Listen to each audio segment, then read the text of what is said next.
हाँ बिल्कुल। और किसान जो कमजोर वर्ग हैं समाज के, उनको भोजन कम कराना। हाँ ठीक है, बहुत अच्छे। और उज्ज्वला योजना में नहीं बेटी, आप दूसरा उत्तर दे दें। मैं पूछ रही हूँ सार्वजनिक वितरण प्रणाली के क्या फायदे हैं, लाभ जो क्या? आवश्यक वस्तुएं हैं उनके समाजीकरण का भी प्रयास किया जा रहा है। हाँ बेटी बहुत सही। और खाद्यान्नों का स्टॉक जो बनाया है, खाद्यान्नों का स्टॉक इसके तहत बनाया जाता है, बहुत सही। और याद नहीं किया जाए कि वस्तुओं को हाँ खुले बाजार में वस्तुओं की कीमतों पर अप्रत्यक्ष रूप से नियंत्रण बनाए रखना। और कुछ विपरीत परिस्थितियों में या प्रतिकूल परिस्थितियों में जब सूखा अकाल पड़ जाए या महामारी आ जाए, जब खाद्यान्नों की कमी हो जाए, तो ऐसे में खाद्यान्नों की आपूर्ति करना, ये भी इसका उद्देश्य है। और इसकी हानियाँ क्या क्या हैं? सार्वजनिक वितरण प्रणाली से क्या नुकसान होता है? हाँ राजकोषीय घाटा बढ़ता है, सही। बड़े पैमाने पर पैसा खर्चा करना पड़ता है गवर्नमेंट को। और ज़्यादा अगर हो जाता है इसके बाद तो मतलब ज़्यादा टाइम तक हाँ यानी कि स्टोरेज की अच्छी व्यवस्था ना होना, अच्छा प्रबंधन ना होना, जिससे कि जो खाद्यान्न है बड़े पैमाने पर हर साल वो सड़ जाते हैं, तो ये भी एक बहुत बड़ा नुकसान है। मीडिया इसका इसके खर्चे भी बहुत बढ़ते हैं, यानी कि इसका रखरखाव। हाँ तो ये 2-3 पॉइंट है जो बहुत इंपॉर्टेंट है।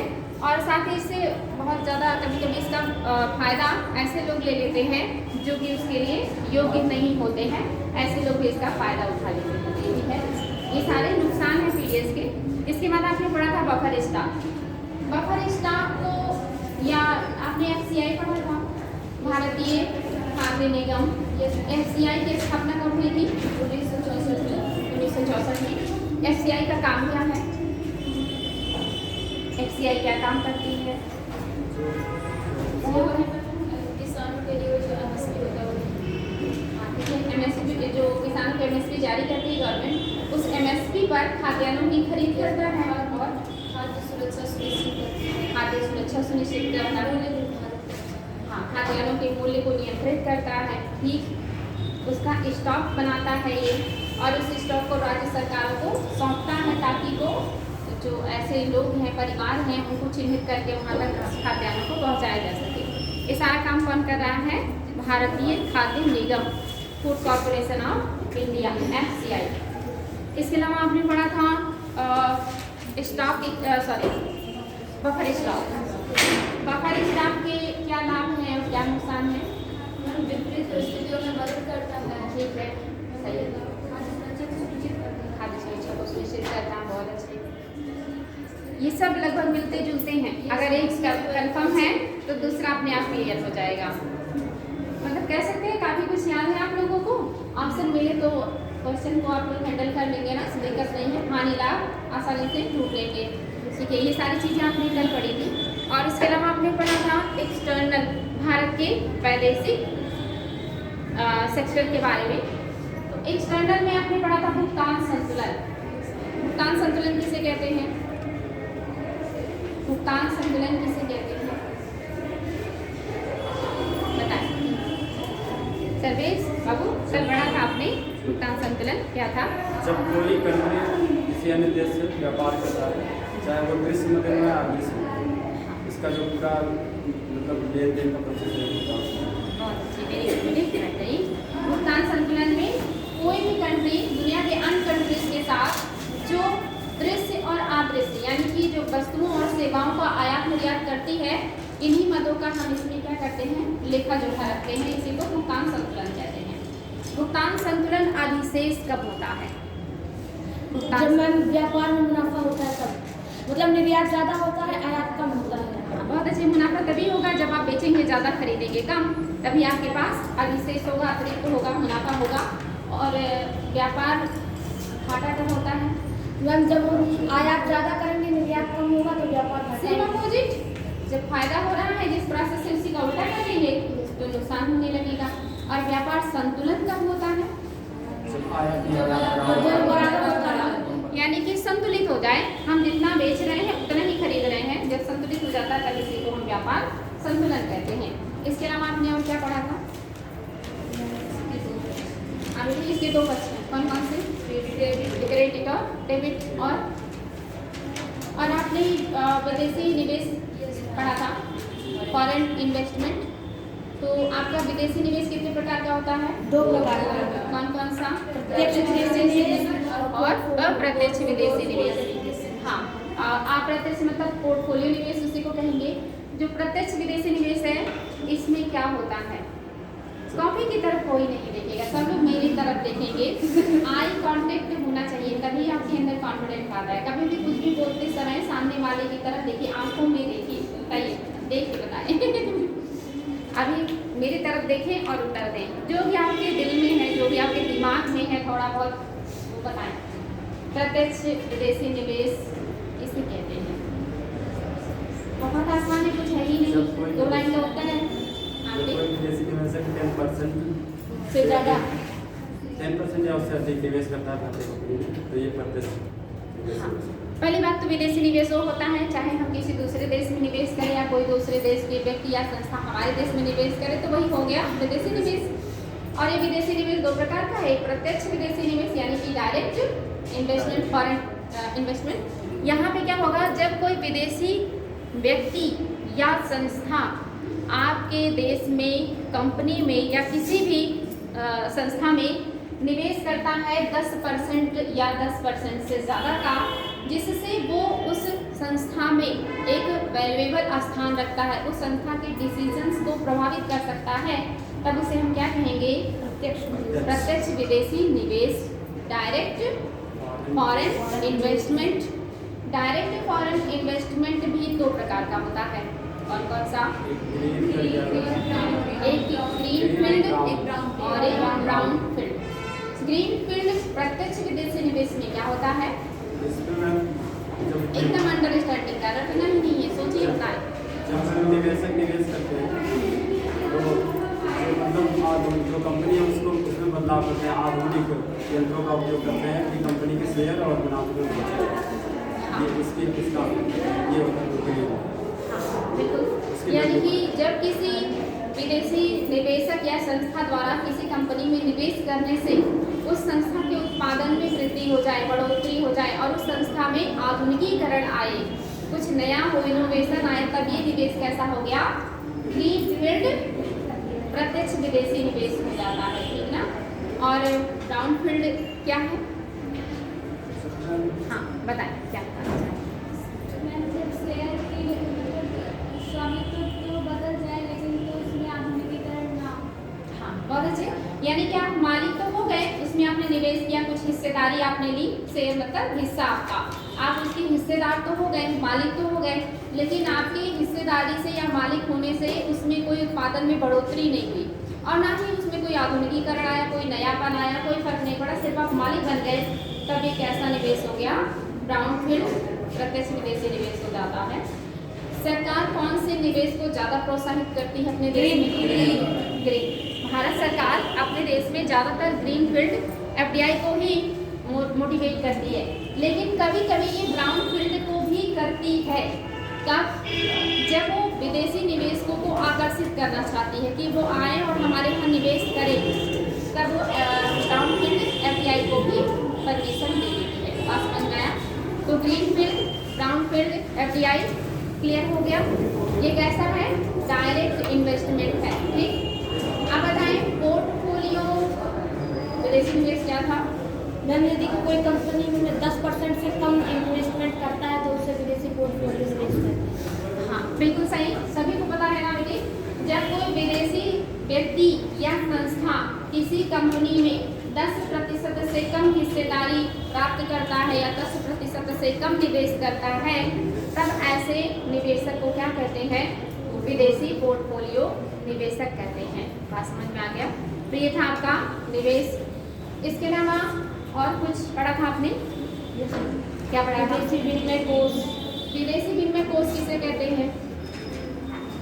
विदेशी विनिमय कोष किसे कहते हैं? भारत में उपलब्ध विदेशी मुद्राओं का जो भंडार है।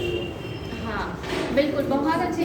यानी कि किसी भी कंट्री के पास जो विदेशी या अंतर्राष्ट्रीय मार्केट में व्यापार करने के लिए या आयात निर्यात या खरीद बिक्री करने के लिए जो विदेशी मुद्राओं का कोष होता है, जो विदेशी मुद्राओं की टोकरी होती है, इसी को क्या कहते हैं?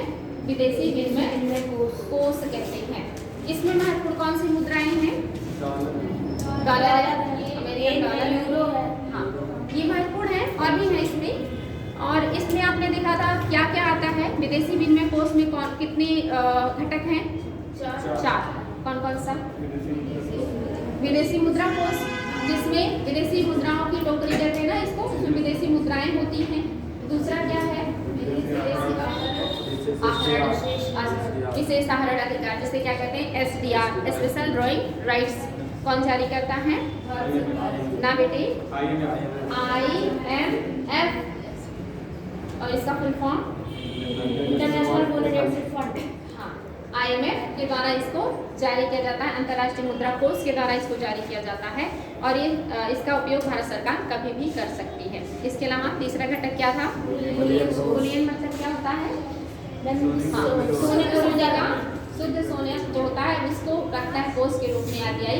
और ये सबसे क्या है? इसका रूप कैसा है? सबसे तरल है, जिसे आप बहुत आसानी से मार्केट में ले जा करके बेच के पैसा प्राप्त कर ले, उसी को कहते हैं तरल या लिक्विडिटी, तरलता। और क्या था इसके अलावा? चौथा घटक, हाँ, परिसंपत्तियाँ जिसमें होती हैं, जिसमें आपके बॉन्ड्स होते हैं और बहुत अलग अलग प्रकार के परिपत्र होते हैं, जिसमें वायदा रहता है पैसे के अमाउंट का। ये सारी चीज़ें मिला के क्या बनता है? विदेशी विनिमय कोष बनता है। यहाँ तक आप लोगों ने कल पढ़ा था। तो जो निवेश है इसमें आपने पढ़ा था प्रत्यक्ष विदेशी निवेश में।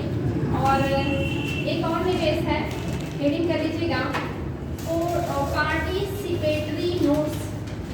पार्टिसिपेटरी नोट्स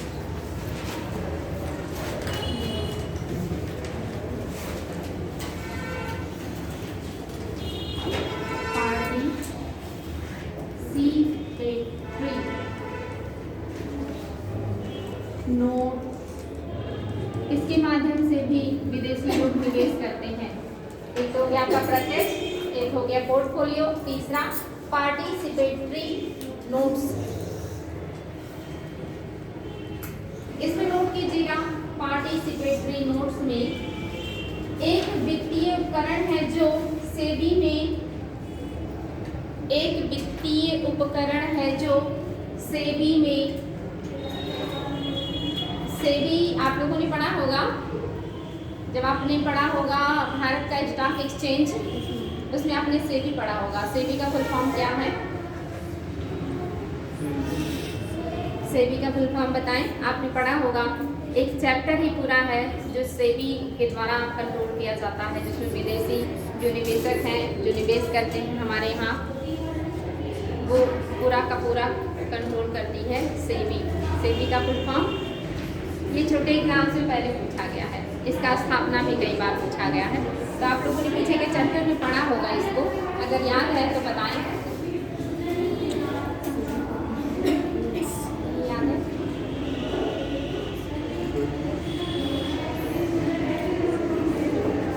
कोई बात नहीं, देख के आइएगा, देख के आएंगे तो अच्छा रहेगा। और उसका स्थापना ईयर भी देख लीजिएगा और इसके क्या काम है। मुझे लगा आप लोगों को याद होगा, क्योंकि पीछे का एक चैप्टर ही है जो पूरा सेबी के द्वारा कंट्रोल किया जाता है और बहुत ज़्यादा पूछा भी जाता है। विदेशों में जितने भी ये जो हवाला मार्केट होता है, जो हवाला मनी होता है, जो गैर कानूनी तरीके से लाके भारत में इन्वेस्ट करके जो ब्लैक मनी को वाइट करते हैं, ये सब को देखता है सेबी। पूरा का पूरा एक चैप्टर ही सेबी के अंडर में है। और सेबी बहुत महत्वपूर्ण संस्था है स्टॉक एक्सचेंज के क्षेत्र का।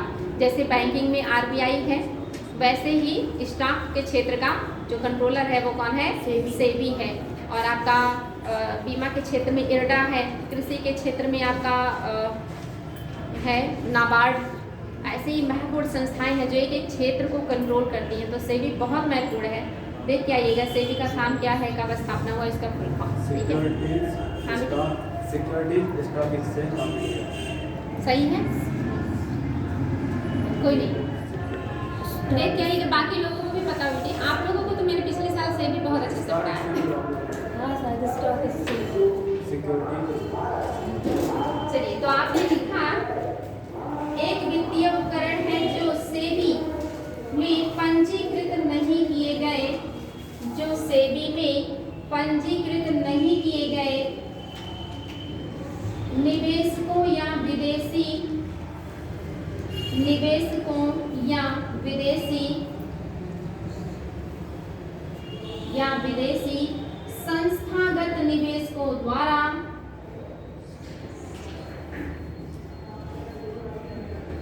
निवेशकों या विदेशी संस्थागत निवेशकों द्वारा भारतीय प्रतिभूतियों में निवेश के लिए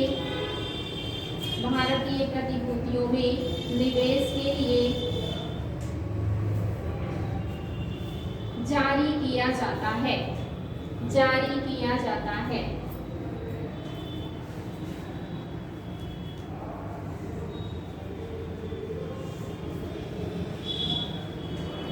यानी आप भारत में किसी भी तरह का निवेश करेंगे तो किसकी अनुमति के बिना नहीं कर सकते, आप सेबी की अनुमति के बिना नहीं कर सकते। पहले आपको सेबी के पास अपना पंजीकरण करवाना होगा, पूरा डिटेल उसको देना होगा। वो छानबीन करने के बाद जब आपको परमिशन देगी तभी आप भारत में निवेश कर सकते हैं। ये पूरा का पूरा प्रोसेस कौन देख रहा है, सेबी। हाँ, तो ये जो सेबी है इसके यहाँ आपको बिना पंजीकरण किए ही भारत की परिसंपत्तियों में आप निवेश कर सकते हैं। किसके द्वारा, पार्टिसिपेटरी बोनस के द्वारा। तो ये भी आपका एक निवेश करने का तरीका है। ठीक है, बहुत इंपॉर्टेंट है, याद रखिएगा। ये सब आईएएस में आए हुए हैं। मैं आपको भी लास्ट में क्वेश्चन भी दिखा दूंगी कि आईएएस के किस साल में कौन सा क्वेश्चन पूछा गया आईएएस एग्जाम में। आगे बढ़ेंगे, मीटिंग हेडिंग कीजिएगा, भुगतान संतुलन की संरचना। भुगतान संतुलन की संरचना, भुगतान संतुलन की संरचना।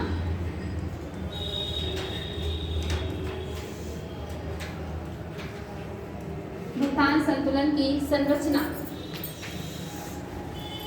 इसमें हेडिंग कीजिएगा चालू खाता, करेंट अकाउंट। पहला हेडिंग है आपका चालू खाता, चालू खाता करंट अकाउंट। इसमें नोट कीजिएगा दृश्य खाता या व्यापार खाता, दृश्य खाता या व्यापार खाता। दृश्य मतलब वस्तुओं का खाता, वस्तु व्यापार का खाता, उसी को व्यापार खाता भी कहते हैं। दृश्य खाता या व्यापार खाता तथा अदृश्य खाता को मिलाने से चालू खाता बनता है। को मिलाने से चालू खाता बनता है, अर्थात चालू खाते में दृश्य और अदृश्य, अर्थात चालू खाते में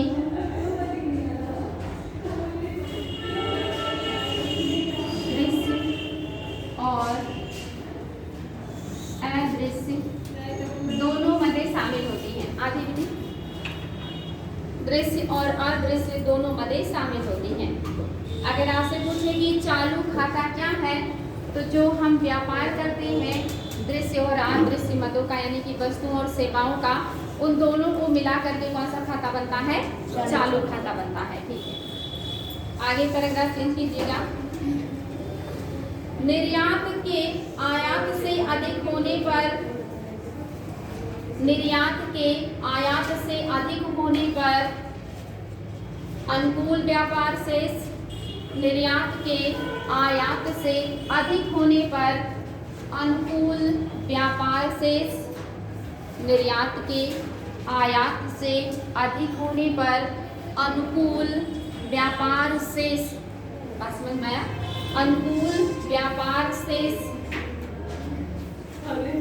तथा निर्यात के आयात से कम होने पर, तथा निर्यात के आयात से कम होने पर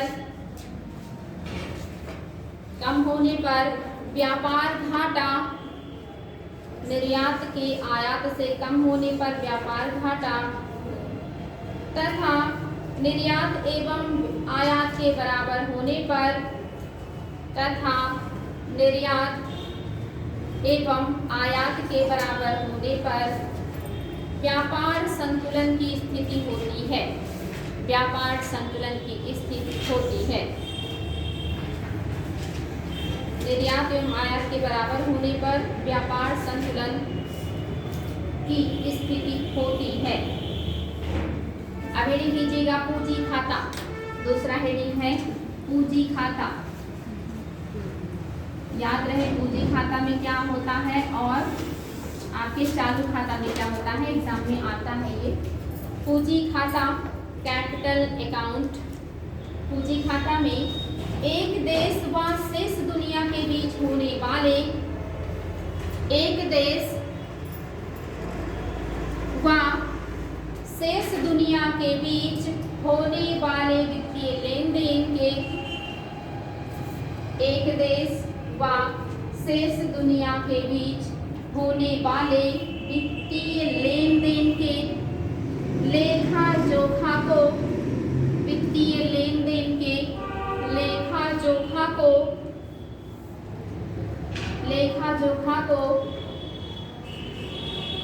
पूंजी खाता कहते हैं। पूंजी खाता कहते हैं, बहुत इंपॉर्टेंट पॉइंट है। इसके अंतर्गत ऋण पूंजी, इसके अंतर्गत ऋण पूंजी व गैर ऋण पूंजी आती है। इसके अंतर्गत ऋण पूंजी व गैर ऋण पूंजी आती है। ऋण पूंजी में बाह्य सहायता, ऋण पूंजी में बाह्य सहायता, बाह्य कारोबारी उधार, बाह्य सहायता, बाह्य कारोबारी उधार तथा अनिवासी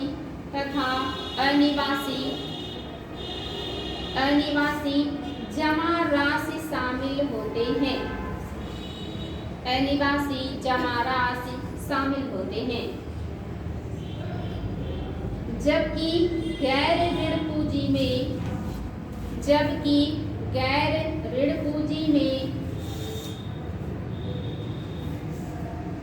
विदेशी निवेश, गैर ऋण पूंजी में विदेशी निवेश तथा अन्य प्राप्तियां शामिल होती हैं। गैर ऋण पूंजी में विदेशी निवेश तथा अन्य प्राप्तियां शामिल होती हैं। विदेशी निवेश तथा अन्य प्राप्तियां शामिल होती हैं। तो आपने पढ़ा कि आपके पूंजी खाते में वित्तीय लेन देन का लेखा जोखा होता है जो आप दुनिया के अन्य देशों के साथ करते हैं। इसमें आपकी ऋण पूंजी आती है। ऋण पूंजी मतलब आपने किसी से मदद के रूप में लिया तो आपको कल को उसको वापस करना होगा, या आपने उधार लिया उसको भी आपको वापस करना होगा। तो ये सब आपके क्या हो जाते हैं, ऋण पूंजी में आते हैं जो आपने लिया है और आपको देना है। लेकिन अगर आपके यहाँ कोई निवेश कर रहा है तो क्या आपको उसको देना है? नहीं। वहाँ पे जो फायदे की आप बात करेंगे सिर्फ उसको प्रॉफिट देना होगा, वो आपका ऋण नहीं है। अगर पूछे कि विदेशी निवेश क्या ऋण है भारत पर? नहीं, ऋण नहीं है। वो एक तरह से अपने फायदे के लिए यहाँ निवेश करते हैं जिससे हमें भी फायदा हो जाता है, इसीलिए हम उन्हें बुलाते हैं कि आप हमारे यहाँ आइए और निवेश कीजिए। जैसे आप कोई कंपनी लगाना चाहते हैं और आप लोगों को बोलिए कि आप भी हमारे यहाँ कंपनी में शेयर में निवेश कीजिए, यानी कि हिस्सेदारी बनिए। जो प्रॉफिट होगा उसमें जो लाभ होगा उसका इतना परसेंट देंगे। अगर कोई निवेश करता है, आप प्रॉफिट में आएंगे तो आप उसको फायदा देंगे, अगर आप लॉस में गए तो उसको भी लॉस झेलना पड़ेगा। यानी कि आपके ऊपर कोई बर्डन नहीं है, आपने उससे कोई ऋण नहीं लिया हुआ है। अगर कोई विदेशी व्यक्ति जमा किया हुआ है आपके यहाँ बैंकों में तो पूंजी के खाते में तो काउंट करेंगे, लेकिन वो कभी भी अपना निकाल सकता है ना, तो आपका वो कोई पूंजी नहीं है, बट पूंजीगत खाते में देखेंगे क्योंकि है अभी आपके यहाँ। तो जब तक वो नहीं निकालता आप उसका उपयोग कर सकते हैं, लेकिन कल को जब वो डिमांड करेगा तो आपको उसको देना पड़ेगा। जैसे बैंकों में आप पैसे जमा करते हैं, उस पैसे को बैंक कारोबारियों को दे देता है अधिक ब्याज पे, फिर उस ब्याज से जो बैंक को फायदा मिलता है उसमें से कुछ ब्याज मिला के वो आपको वापस मूलधन लौटा देता है, इससे उसको फायदा होता है। लेकिन वो मूलधन आपका है, बैंक का नहीं है। ऐसे ही जो विदेशी लोग जो अनिवासी हैं, जो बाहर रहते हैं, जिसको NRI कहते हैं, OCI कहते हैं, सब कहते हैं ना, वो लोग अगर आपके यहाँ जमा करके रखते हैं फिर आपके पूंजीगत खाते में आएगा, लेकिन ये एक तरह से ऋण है, वो कभी भी आपसे ले सकते हैं या मांग सकते हैं। तो याद रहे पूंजीगत खाते में कौन से हैं जो ऋण में आएंगे और कौन से हैं जो गैर ऋण वाले हैं, ये बहुत महत्वपूर्ण पॉइंट है, ठीक है।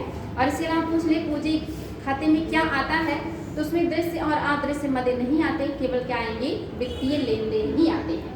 ठीक है, कंफर्म है ना। बहुत इंपॉर्टेंट पॉइंट है, एकदम दिमाग को ओपन करके पढ़िएगा। बर्डन नहीं है, रटना नहीं है, बस सोचिए कि क्या है जो पूंजीगत में है, क्या है जो गैर पूंजीगत में है, किससे हमें फायदा है, किससे हमारे पर बर्डन पड़ता है। एक यही आपका इकोनॉमी है जिसमें आपको ज़्यादा रटना नहीं है, जिसमें आपको फैक्ट को समझना होता है। बाकी हिस्ट्री में भी रटना होता है, ज्योग्राफी में भी समझने के लिए ही काफ़ी कुछ होता है, लेकिन कुछ पॉइंट उसमें भी, जैसे क्वांटिटी, किस ईयर में कौन सी योजनाएं चली, कहाँ पे उत्पादन घट रहा बढ़ रहा है, ये सब थोड़ा रटना होता है। इसमें कोई कॉमन सेंस काम नहीं करता।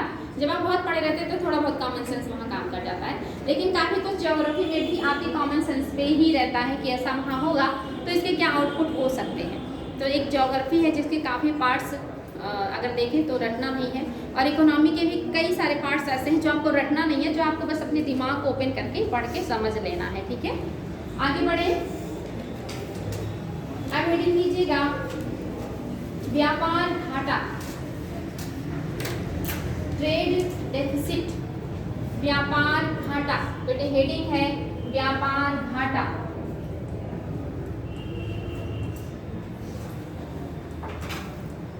व्यापार घाटा,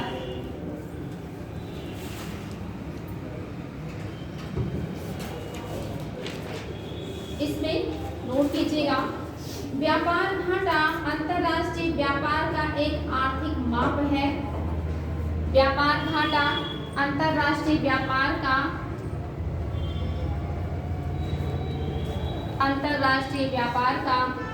एक आर्थिक माप है।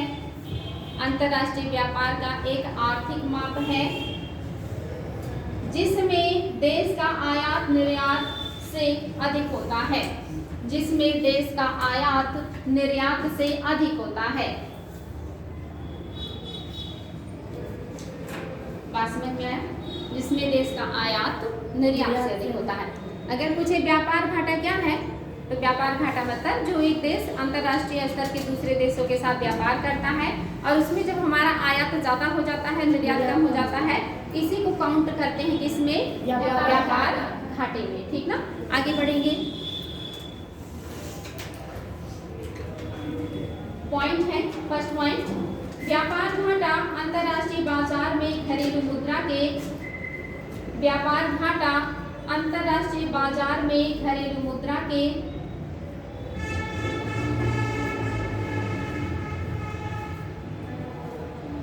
अंतरराष्ट्रीय बाजार में घरेलू मुद्रा के बाह्य प्रवाह को प्रदर्शित करता है। व्यापार घाटा अंतरराष्ट्रीय बाजार में घरेलू मुद्रा के बाह्य प्रवाह को प्रदर्शित करता है। बात समझ में आया?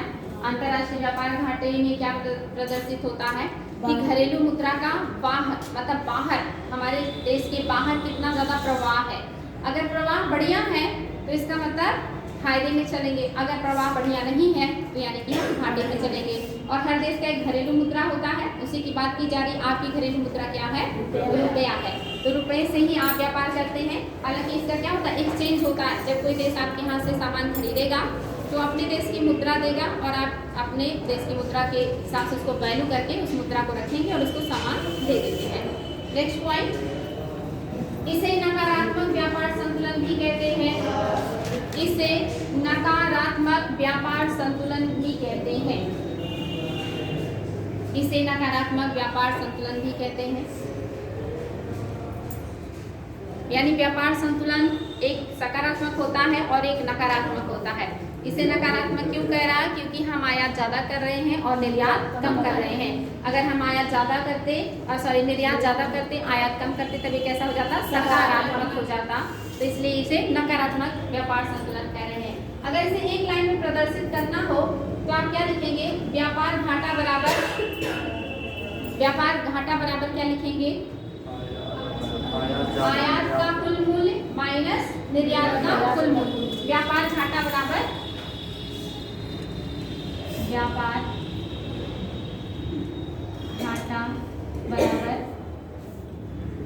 आयात का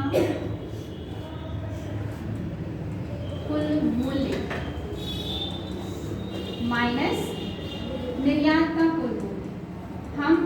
आयात में से निर्यात को क्यों घटा रहे हैं? क्योंकि हमारा आयात ज़्यादा है, निर्यात कम है, इसीलिए हम इसे घाटा शब्द कर रहे हैं। अगर यहीं पे व्यापार अधिशेष होता तब हम निर्यात में से आयात को घटाते, जो ज़्यादा रहता है उसी में से तो कम को घटाते हैं ना।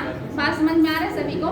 ठीक है, तो वन लाइन में अगर कोई कहे कि व्यापार घाटा को प्रदर्शित कीजिए तो सीधे आयात माइनस निर्यात, सॉरी हाँ, आयात माइनस निर्यात रहेगा, क्योंकि आयात ज़्यादा है और निर्यात कम। ठीक है, आगे बढ़ेंगे। व्यापार घाटे के प्रभाव, हेडिंग व्यापार घाटे के प्रभाव, व्यापार घाटा का प्रभाव या घाटे का प्रभाव, घाटा का प्रभाव, व्यापार घाटा का प्रभाव। अगर आपका व्यापार घाटे में चल रहा है तो उसका आपके देश के ऊपर क्या नेगेटिव इम्पैक्ट आएगा, आपको वो बताना है। ठीक है, व्यापार घाटा का प्रभाव। तो पहला पॉइंट इसमें लिखिएगा, यदि कोई देश लंबे समय तक व्यापार घाटे की स्थिति में रहता है, यदि कोई देश लंबे समय तक व्यापार घाटे की स्थिति में रहता है,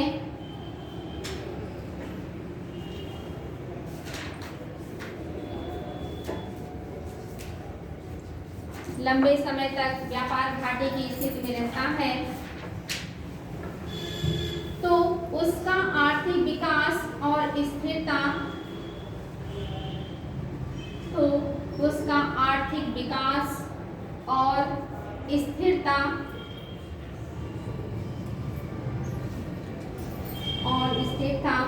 नकारात्मक रूप से प्रभावित होती है।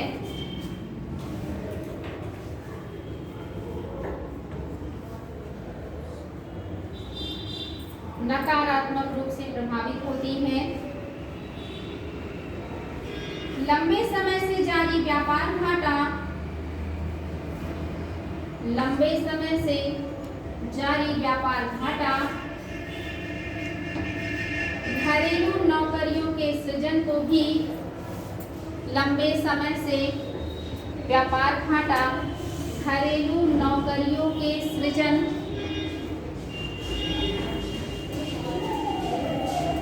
पर भी नकारात्मक रूप से प्रभाव डालती है। नकारात्मक रूप से प्रभाव डालती है। अब बताइए, रटने वाली चीज है नहीं ना? यानी जब आप आयात ज़्यादा कर रहे हैं, सामानों को ज़्यादा मंगा रहे हैं, अपने यहाँ नहीं बना रहे हैं, तो क्या उससे नौकरियों का सृजन होगा? नहीं। अगर आप निर्यात ज़्यादा करेंगे, इसका मतलब अपने यहाँ फैक्ट्री लगा रहे हैं, अपने यहाँ उत्पादन बढ़ा रहे हैं, लोगों को रोजगार दे रहे हैं, तो अगर आपका व्यापार घाटे में चल रहा है, यानी आप ज़्यादातर सामान बाहर से मंगाते हैं, तो क्या आपके यहाँ नौकरियों का सृजन होगा? नहीं। तो नौकरियों के सृजन पे क्या होगा? नकारात्मक प्रभाव पड़ता है। और इस समय हमारा व्यापार घाटा काफ़ी चल रहा है ना, जैसे अमेरिका के साथ भी हमारा निर्यात प्रभावित हो गया है। अन्य जहाँ से हमें फायदे मिलते थे वहाँ हमारा निर्यात कम हो गया, क्योंकि वहाँ पे टैक्सेस टैरिफें लगाई जा रही है। इसका मतलब नौकरियों का सृजन क्या होगा? घटेगा हमारे देश में ना। तो इस समय नकारात्मक प्रभाव चल रहा है, क्योंकि हमारा व्यापार घाटे में चल रहा है। नेक्स्ट पॉइंट, यदि कोई देश, बहुत महत्वपूर्ण पॉइंट है, यदि कोई देश निर्यात से ज़्यादा आयात करता है, तो यदि कोई देश निर्यात से ज़्यादा आयात करता है, तो निर्यात से ज़्यादा आयात करता है, तो अंतरराष्ट्रीय मुद्रा बाजार में उसकी मुद्रा की कीमत, अंतरराष्ट्रीय मुद्रा बाजार में उसकी मुद्रा की कीमत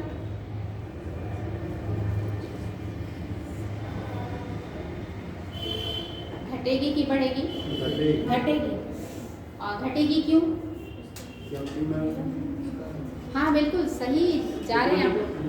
मतलब डिमांड नहीं करेंगे किसी प्रोडक्ट का, तो कोई अन्य देश डिमांड भी नहीं करेगा, और जब डिमांड करेगा तभी वो उस कंट्री के मतलब मुद्रा में परिवर्तित करता है। जब किसी चीज़ का डिमांड घट जाता है तो उसकी वैल्यू घट जाती है ना। इकोनॉमी का नियम है कि मांग के हिसाब से आपूर्ति होती है, और जब किसी चीज़ का मांग रहता है तो आपूर्ति भी बढ़ती है, और जब आपूर्ति कम होने लगती है तो उसकी मांग की वैल्यू ज़्यादा बढ़ने लगती है।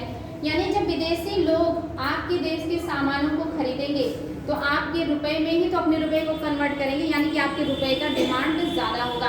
डिमांड ज़्यादा होगा तो उसकी वैल्यू बढ़ेगी। जैसे अमेरिकन डॉलर की वैल्यू हमेशा ज़्यादा क्यों रहती है? क्योंकि हर कोई अमेरिकन डॉलर में एक्सचेंज करना चाहता है। तो ऐसे में अगर आप सामान आपके यहाँ के सामान को नहीं खरीद रहे हैं, आपके पैसे की वैल्यू नहीं बढ़ रही है, यानी आप दूसरे के पैसे को ज़्यादा वैल्यू कर रहे हैं ना, क्योंकि दूसरे के सामान को खरीद रहे हैं, तो उस पैसे में रुपए को कन्वर्ट करने का जब प्रयास करेंगे तो आपके रुपए की वैल्यू क्या घटेगी? उसके रुपए की वैल्यू बढ़ेगी जिससे आप सामान को खरीद रहे हैं। तो भारत में इस समय देख रहे हैं रुपए की वैल्यू दिन प्रतिदिन क्या हो रही है? घट रही है ना। 100 रुपीज़ हो गए ना, $1 100 रुपीज़ के बराबर पहुँच गया है। ये क्या बता रहा है? व्यापार घाटा बहुत ज़्यादा हो गया है। भारत में व्यापार घाटा बहुत ज़्यादा चल रहा है। इसका मतलब क्या दर्शा रहा है? हमारे यहाँ राजनीतिक स्थिरता नहीं है, आर्थिक स्थिरता नहीं है, हमारे यहाँ उत्पादन बढ़िया नहीं हो पा रहा है, हमारे यहाँ नौकरी का सृजन नहीं हो पा रहा है, हम निर्यात कम कर रहे हैं, हम आयात ज़्यादा कर रहे हैं। इतनी सारी बातें क्लियर हो गई कि नहीं? जो इस समय कंडीशन है वो क्या बता रहा है? इसीलिए पढ़े लिखे लोगों को ये सब इस समय चीज़ें समझ में नहीं आ रही हैं, क्योंकि उन्हें पता है कि इस समय हम कौन से कंडीशन से गुजर रहे हैं। दिखाने को चाहे कुछ भी हो, हमें मंदिर मस्जिद और जाति धर्म में उलझा दिया जाए, लेकिन रियलिटी क्या है? अंतर्राष्ट्रीय स्तर पे हमारी व्यापार की स्थिति बहुत ही खराब चल रही है, पैसे की वैल्यू बहुत तेजी से गिर रही है। आगे बढ़ेंगे, नेक्स्ट पॉइंट, सतत व्यापार घाटा। अच्छा नहीं, इसमें आपने क्या लिखा था? उसकी मुद्रा की कीमत, हाँ, मुद्रा की कीमत कम हो जाती है, मुद्रा की कीमत कम हो जाती है। इससे किसकी संभावना बढ़ेगी? मुद्रास्फीति की। Very good. इससे मुद्रास्फीति की संभावना बढ़ जाती है, इससे मुद्रास्फीति की संभावना बढ़ जाती है। नेक्स्ट पॉइंट, सतत व्यापार घाटा देश पर सतत व्यापार घाटा देश पर विदेशी ब्याज के भार को क्या करेगा? घटाएगा कि बढ़ाएगा?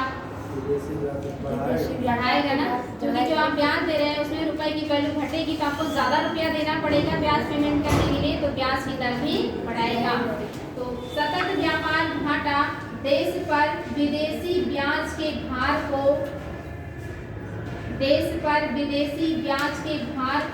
बढ़ा देता है।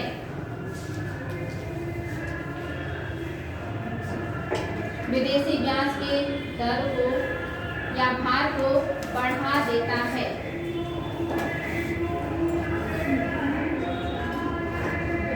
नेक्स्ट पॉइंट, घरेलू उद्योगों को विदेशी कंपनियों के साथ घरेलू उद्योगों को विदेशी कंपनियों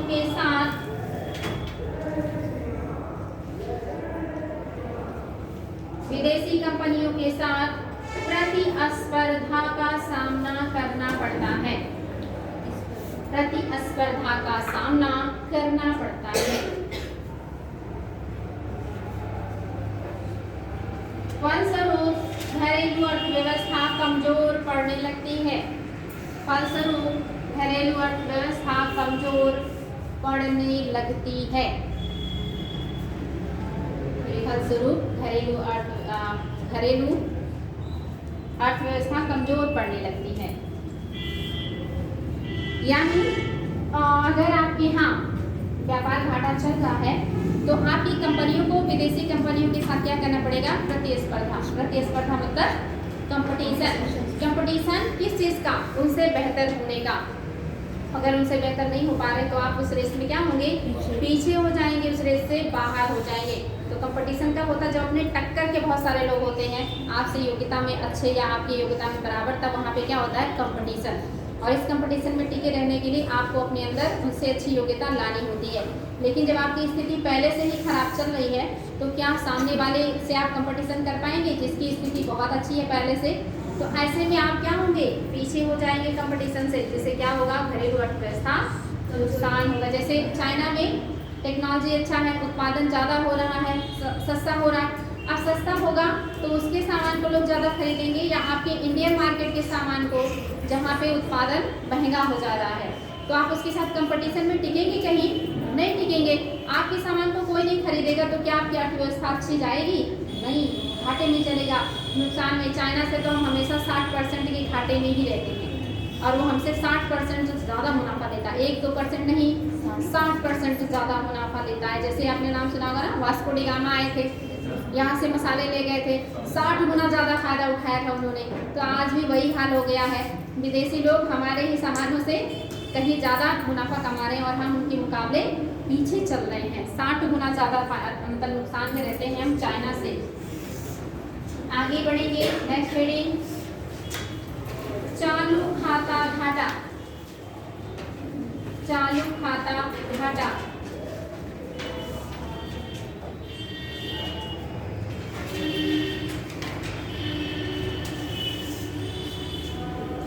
अब देखिए चालू खाता में क्या क्या था। चालू खाता अभी आपने लिखा, फिर पूंजी खाता लिखा। चालू खाता में क्या क्या था? दृश्य और अदृश्य मदे यानी वस्तु और सेवाएं। अगर चालू खाता भी घाटे में चल रहा है, इसका मतलब क्या? वस्तु और सेवाओं का निर्यात आप कम कर रहे हैं, वस्तु और सेवाओं का आयात आप ज़्यादा कर रहे हैं। यहाँ सिर्फ वस्तु या सिर्फ सेवा नहीं है, बल्कि वस्तु और सेवा दोनों का निर्यात आप कम कर रहे हैं, वस्तु और सेवा दोनों का आयात आप कम कर रहे हैं, तब उसे क्या कहेंगे? चालू खाता घाटा। क्या लिखवाना पड़ेगा? ये हमेशा याद रहे कि चालू खाते में आएगा क्या, ठीक ना? दृश्य और अदृश्य दोनों मदे, और दोनों का जब आप निर्यात कम कर देंगे, आयात ज़्यादा कर देंगे, तो वही कौन सा घाटा हो जाएगा? चालू खाता घाटा। क्या नोट करवा दूँ? याद रहेगा? याद रहना चाहिए, भूलना चाहिएगा। अब हेडिंग कीजिएगा, चालू खाता घाटा के कारण। चालू खाता घाटा के कारण।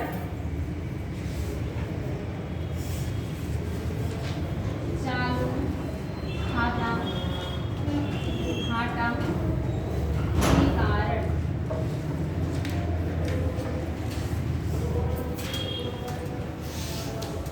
इसमें पहला पॉइंट,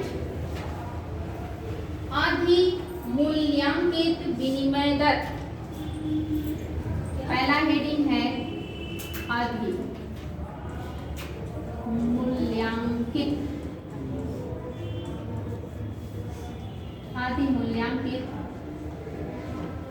विनिमय दर। हेडिंग है अधिमूल्यांकित विनिमय दर। विनिमय दर, विनिमय दर पढ़े थे ना आप लोग, जिसपे लेन देन किया जाता है।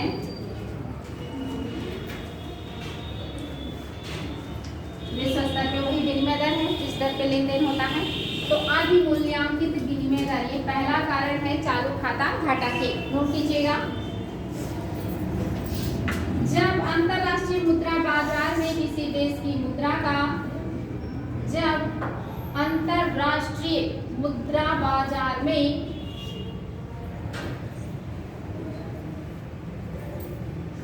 अंतरराष्ट्रीय मुद्रा बाजार में किसी देश की मुद्रा का मूल्य अधिक होता है, किसी देश की मुद्रा का मूल्य अधिक होता है, तो उस देश के लोगों द्वारा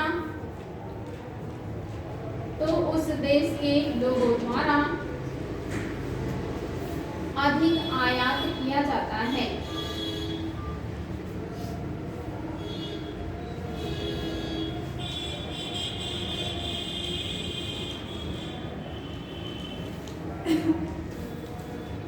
तो उस देश के लोगों द्वारा अधिक आयात किया जाता है।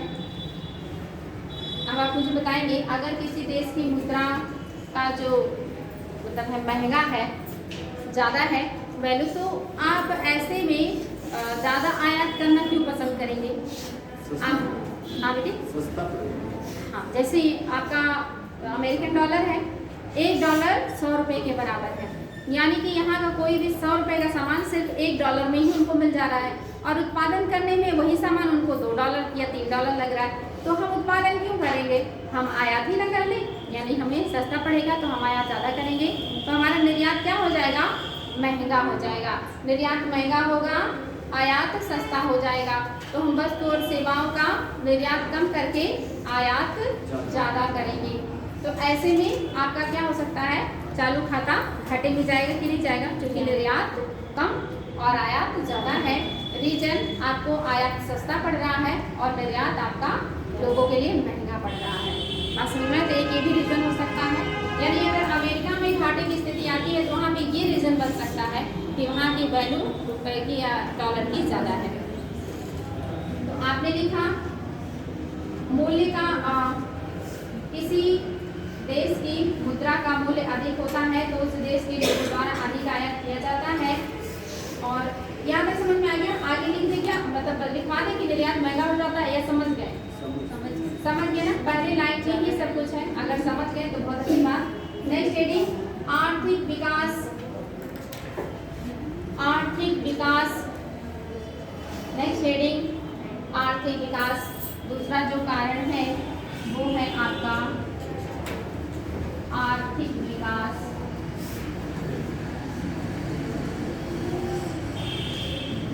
आर्थिक विकास किसी देश की राष्ट्रीय आय में वृद्धि होने पर, किसी देश की राष्ट्रीय आय में वृद्धि होने पर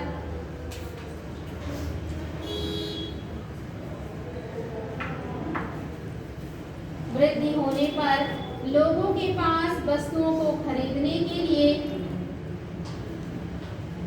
लोगों के पास वस्तुओं को खरीदने के लिए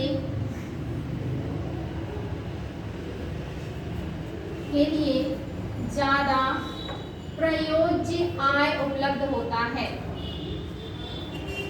ज़्यादा प्रयोज्य आय उपलब्ध होता है। खरीदने के लिए ज़्यादा प्रयोज्य आय उपलब्ध होता है। इससे कैसे व्यापार घाटा होगा बताएंगे? जिनके पास आय ज़्यादा रहती है वो खरीदना ज़्यादा पसंद करते हैं,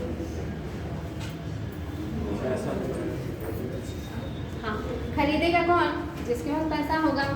और ब्रांडेड चीज़ें कौन खरीदता है? जिसके पास पैसा ज़्यादा होता है। जो गरीब इंसान होगा वो ब्रांडेड लेगा क्या? वो तो बस सस्ते से सस्ता लेगा, भले ही मजबूत टिकाऊ ना हो, बस काम चल जाए किसी तरह।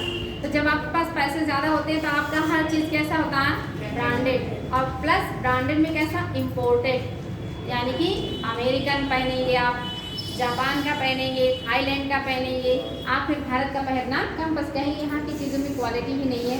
ये देखिए अमेरिका का शर्ट है या ये यहाँ की चीज़ें, तो उसको बहुत आप क्या कहते हैं, प्राउड के साथ पहनते हैं ना। जो अमीर लोग होते हैं वो ज़्यादातर कैसी चीज़ें यूज़ करते हैं? इम्पोर्टेड चीज़ें, और उसमें इम्पोर्टेड में भी ब्रांडेड चीज़ें।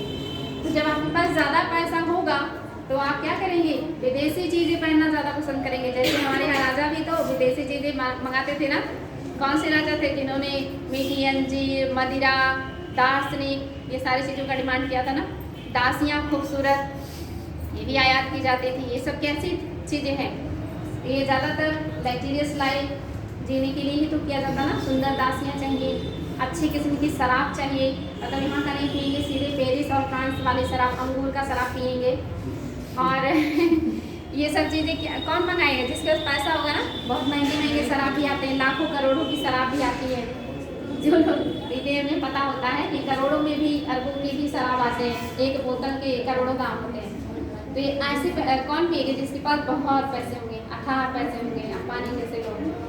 तो ऐसे लोग क्या करेंगे? इम्पोर्टेड चीज़ें यूज़ करते हैं। तो जब आपका पैसा ज़्यादा होता है तब भी आप क्या करते हैं? आयात ज़्यादा करते हैं और निर्यात कम करते हैं, तब भी नुकसान होता है। लेकिन ये सब अमीरी के लक्षण हैं। लेकिन भारत क्या है? गरीब है। यहाँ पे अमीरी के लक्षण, हालांकि यहाँ भी एक से एक अमीर है। यहाँ दो ही लोग तो हैं, या तो बहुत अमीर या तो फिर बहुत गरीब। जो अमीर हैं वो विदेशी सामान, हमारे पीएम खुद ही विदेशी सामान यूज़ करते हैं और बात करते हैं स्वदेशी का। तो आप देख ही सकते हैं हमारे यहाँ नेता हो या फिल्म इंडस्ट्री के लोग हो, दो ही लोग अमीर हैं और साथ ही उद्योगपति।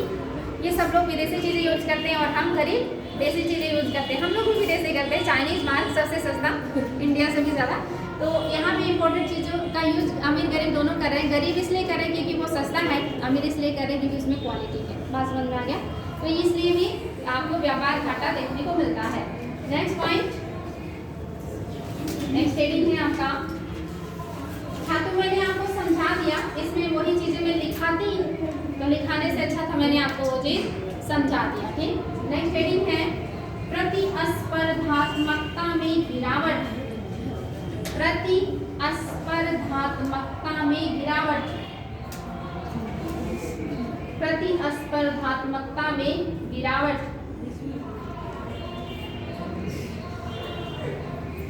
अब इसको बिल्कुल भी रटना नहीं है ना। प्रतिस्पर्धात्मकता में मतलब आप कंपटीशन में रुक नहीं पा रहे, टिक नहीं रहे हैं, आप कंपटीशन से बाहर हो जा रहे हैं। यानी कि आपके यहाँ की वस्तुओं और सेवाएं उतनी बेहतर नहीं है जितनी विदेशी चीज़ों की हैं, विदेशी कंपनियों की, विदेशी देशों की हैं। तो ऐसे में आपके सामान और सेवाओं को कौन लेगा? कोई नहीं लेगा। तो फिर आपका यहाँ से निर्यात घटेगा कि बढ़ेगा? घट जाएगा ना। जब घटेगा तो नुकसान होगा कि नहीं होगा? तो नुकसान होगा। तो वस्तु और सेवाएं। अब आप क्या देखिए, शिक्षा का स्तर इस समय सबसे कम जिस चीज़ पे सरकार ध्यान दे रही है वो है एजुकेशन। तो एजुकेशन का स्तर क्या है? दिन प्रतिदिन गिरते जा रहा है। जबकि स्कूल बंद करने पे सरकार का ज़्यादा ध्यान है, टीचर्स को जॉब से निकालने पे ज़्यादा ध्यान है, कोई नई भर्ती नहीं लानी। मतलब इतना बेकार अभी तक का शायद किसी सरकार में नहीं था कंडीशन जितना इस सरकार में है। बस स्कूलों को बंद कर दीजिए, सबको प्राइवेट कर दीजिए। यहाँ अब तो गरीबी रही नहीं, सारे लोग अमीर हो चुके हैं, प्राइवेट चीज़ों का यूज़ कर सकते हैं, पढ़ सकते हैं। तो अमीरों की संख्या ज़्यादा हो गई है भारत में, ऐसा हमारी वर्तमान गवर्नमेंट को लगता है। इसलिए वो चाहती है हर चीज़ प्राइवेट हो जाए और सारी बेकार की जो सरकारी संस्थाएं से बंद कर दिया जाए। तो सबसे खराब स्थिति किसका है? एजुकेशन का। तो आप क्या, जब एजुकेशन अच्छा नहीं होगा तो क्या विदेशी आएंगे? नहीं। लेकिन अगर आप एंशिएंट इंडिया में जाएँ तो दुनिया का पहला विश्वविद्यालय कहाँ बना था? इंडिया में, तक्षशिला में। और दुनिया का सबसे बड़ा और समृद्ध विद्यालय भी कहाँ था? इंडिया में, नालंदा में। यहाँ विदेशों से लोग पढ़ने आते थे, दुनिया के कोने कोने से लोग पढ़ने आते थे भारत में, क्योंकि तब हमारे पास एजुकेशन में क्वालिटी थी। सरकारों को सीखनी चाहिए एंशिएंट इंडिया के कुमार गुप्त से, जिन्होंने नालंदा विश्वविद्यालय बनाया और दुनिया के लोगों को आकर्षित किया यहाँ पढ़ने के लिए। और आज की गवर्नमेंट जब भी 500 या आता है कोई भी कॉलेज, उसमें लिस्ट में नाम रहता है सबसे ज़्यादा अमेरिका के आगे होने का सबसे बड़ा रीज़न ये है कि वो एजुकेशन पे आज भी सबसे ज़्यादा ध्यान देते हैं, इनोवेशन पे आज भी वो सबसे ज़्यादा ध्यान देते हैं, इसीलिए वो सबसे आगे हैं। और हमारी सरकार को इतनी समझ में नहीं आती कि अगर शिक्षा का स्तर बढ़िया करेंगे, कुछ नया करेंगे, तभी तो यहाँ कुछ नया होगा, हम आगे बढ़ेंगे। वो छोड़ के मंदिर जाइए, मस्जिद जाइए, पूजा कीजिए, आरती कीजिए, अपने घरों में बस मूर्तियाँ लगा लीजिए, अलग अलग भगवान की पूजा करिए, बस हो जाएगा कल्याण। नहीं सीख रही ना हमारी गवर्नमेंट, एंशिएंट इंडिया से भी नहीं। हाँ बेटे, अच्छे दिन आए हैं। अच्छे दिन आए। लोग जब पढ़ लिख के जागरूक हो जाएंगे तो उनसे बहस करने लग जाएंगे ना। हाँ, इसीलिए तो नहीं चाहती ना कि पढ़े लिखे स्कूलें खुले, कुछ नया इनोवेशन हो, युवा के अंदर जागरूकता आए, वो भी सर उठा के जी सके। आप बाहर निकले तो कम से कम आप बता सकें अपने देश की हिस्ट्री, ज्योग्राफी, पॉलिटी के बारे में आपको पता हो। नहीं चाहती गवर्नमेंट, इसीलिए सबसे खराब कंडीशन इस समय किसका है? शिक्षा का है। भारत जो कभी सोने की चिड़िया हुआ करता था, अभी कंडीशन उसकी बहुत खराब है। इनसे अच्छे तो अशोक अकबर और ऐसे राजा हुआ करते थे जो आज की गवर्नमेंट से कहीं बेहतर थे। तो यहाँ आप प्रतिस्पर्धा में बाहर हो ही जाएंगे जब आपके यहाँ ना शिक्षा अच्छा है, ना तो आपके यहाँ उद्योगों में इतना बढ़िया सामान बन रहा है जिसमें क्वालिटी हो, जो लोग उसको पसंद करें। पहले ब्रिटेन के हिस्ट्री में ये सब आपके काम की चीज़ें हैं, आपने इतिहास से पढ़ा होगा। हमारे यहाँ की जो चीज़ें हैं ना, इसका पूरी दुनिया में सबसे ज़्यादा डिमांड था। अभी भारत में दुनिया का हर ब्रांड चलता है और हम ब्रांड के नाम पे लेते हैं, लेकिन तब पूरी दुनिया में सिर्फ एक ब्रांड चलता था, मेड इन इंडिया। यहाँ की चीज़ों के लिए लोग पागल रहते थे। सोचिए, ब्रिटेन से कोई रास्ता नहीं था, बस एक स्थल मार्ग था, तब जलीय मार्ग भी नहीं ढूंढा गया था। वहाँ से लोग इंडिया तक चले आते थे, और वो भी कई, जैसे अरब जो व्यापारी थे, ये इंडिया के सामान को ले जाते थे अरब से वो लोग लेके जाते थे यूरोप। तो इस तरह से सामान भारत का यूरोपियन कंट्रीज तक पहुँचता था। जहाँ तक दुनिया की खोज हुई थी वहाँ तक भारत का सामान जाता था, और सबसे ज़्यादा हमारे यहाँ के सामानों का डिमांड रहता था, क्योंकि हमारे यहाँ सामानों में क्वालिटी रहती थी, हमारे पास समृद्धि थी, स्थिरता थी। लेकिन आज के टाइम में ऐसा है, हम दुनिया के कोने कोने से सामान मंगाते हैं और हमारे सामानों की वैल्यू घट गई है। तो ये सब आपके यहाँ परिवर्तन हुआ है। नेक्स्ट, उच्च मुद्रास्फीति। नेक्स्ट हेडिंग, उच्च मुद्रास्फीति। तो इस समय अभी तक का सबसे उच्च मुद्रास्फीति देखने को मिल रही है कि नहीं मिल रही है? जब रुपए की वैल्यू अभी तक का सबसे निम्न स्तर पे पहुंच गया है कि $1 के बराबर आपका 100 रुपया देना पड़ेगा। यानी अभी तक का सबसे ज़्यादा मुद्रास्फीति इस समय देखने को मिल रहा है। मुद्रास्फीति बहुत उच्च है अभी तक के इतिहास को अगर देख लिया जाए तो। मुद्रास्फीति अगर ज़्यादा रहेगी तभी वस्तुएं और सेवाएं क्या हो जाएंगी, महंगी हो जाएंगी। तो आप निर्यात ना करके क्या करेंगे, आयात ज़्यादा करेंगे, और जब आयात करेंगे तो आपका क्या बढ़ेगा, चालू खाता घाटा बढ़ेगा। बात समझ में आ गया? ठीक है, चलिए आगे बढ़ेंगे।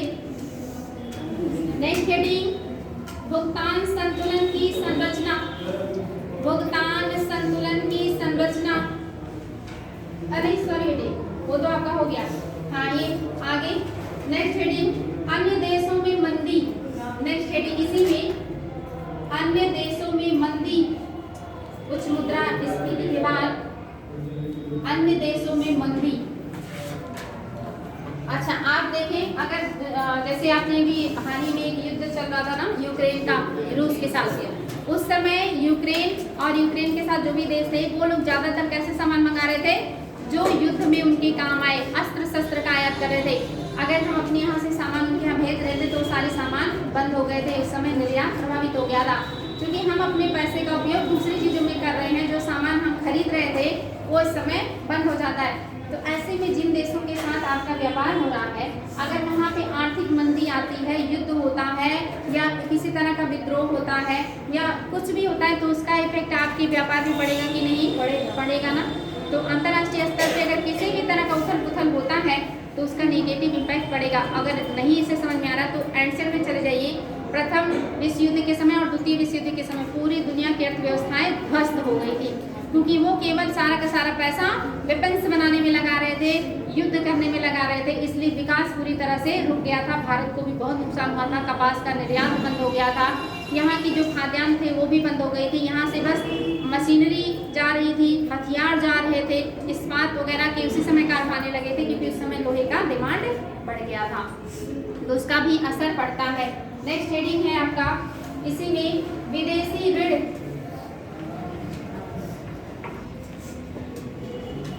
विदेशी ऋण, अगर आप बहुत ज़्यादा किसी से ऋण ले लेंगे तो भी क्या आपको नुकसान होगा कि नहीं होगा, नकारात्मक होगा ना। यानी कि आप ज़्यादा से ज़्यादा किसी के ऋणी हो रहे हैं। जब ऋणी होंगे तो आपका वो विकास नहीं माना जाएगा बल्कि नुकसान माना जाएगा। हाँ, उस ऋण से अगर आप बहुत बढ़िया काम कर ले रहे हैं, फ़ायदा उठा ले रहे हैं, उसको वापस कर रहे हैं इस समय पे, तो ठीक है। अभी तक का सबसे ज़्यादा ऋण भी भारत के ऊपर रहा है। अगर आप देखें तो वर्तमान में जो ऋण है भारत के ऊपर, अभी तक का सबसे ज़्यादा हम ऋण ले चुके हैं विदेशों से। अब रीडिंग कीजिएगा, विदेशी विनिमय दर। विदेशी विनिमय दर अभी नया हेडिंग है। पीछे आपने लिखा विदेशी ऋण, ये सब हो गया। ये सारे कारण थे आपके चालू खाता घाटा के, ये सारे कारण हैं जो मैंने हेडिंग लिखवा के समझा दिया काफी कुछ। अब आपका हेडिंग में करवा रही हूँ विदेशी विनिमय दर। विदेशी विनिमय दर, फॉरेन एक्सचेंज रेट, इसमें नोट कीजिएगा विदेशी विनिमय दर क्या होता है। विदेशी मुद्रा की प्रति इकाई की, विदेशी मुद्रा की प्रति इकाई की, प्रति इकाई की घरेलू मुद्रा में कीमत। विदेशी मुद्रा की प्रति इकाई की, प्रति इकाई की घरेलू मुद्रा में कीमत, घरेलू मुद्रा में कीमत विदेशी विनिमय दर कही जाती है। घरेलू मुद्रा में कीमत विदेशी विनिमय दर कही जाती है। विदेशी विनिमय दर कही जाती है। विनिमय दर दो देशों की मुद्राओं के, विनिमय दर दो देशों की मुद्राओं के, दो देशों की मुद्राओं के विनिमय के अनुपात को व्यक्त करती है। विनिमय दर दो देशों की मुद्राओं के विनिमय के अनुपात को व्यक्त करती है।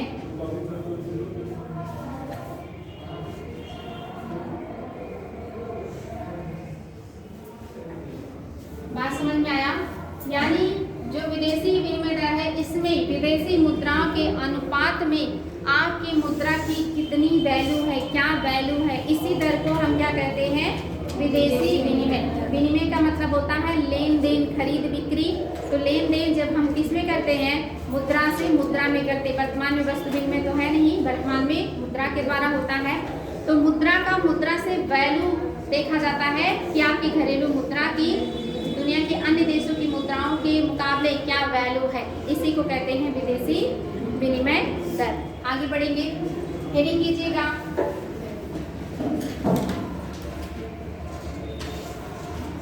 विदेशी विनिमय या विदेशी मुद्रा के स्रोत।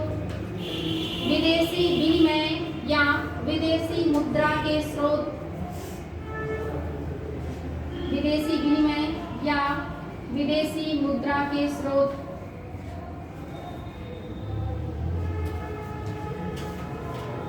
इसमें पहला हेडिंग कीजिएगा अंतरराष्ट्रीय व्यापार। अंतरराष्ट्रीय व्यापार।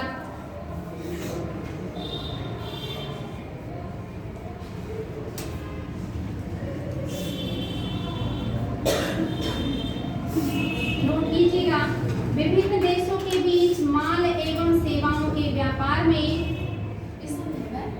हेडिंग है आपका अंतरराष्ट्रीय व्यापार। अंतरराष्ट्रीय व्यापार किया है ना हेडिंग, उसमें नोट कीजिए विभिन्न देशों के बीच माल एवं सेवाओं के व्यापार में, विभिन्न देशों के बीच माल मतलब वस्तुएं एवं सेवाओं के व्यापार में भुगतान करने के लिए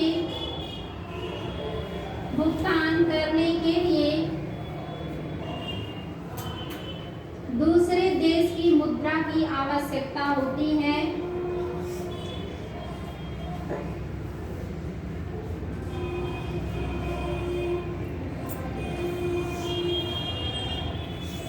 भुगतान करने के लिए दूसरे देश की मुद्राओं की आवश्यकता होती है।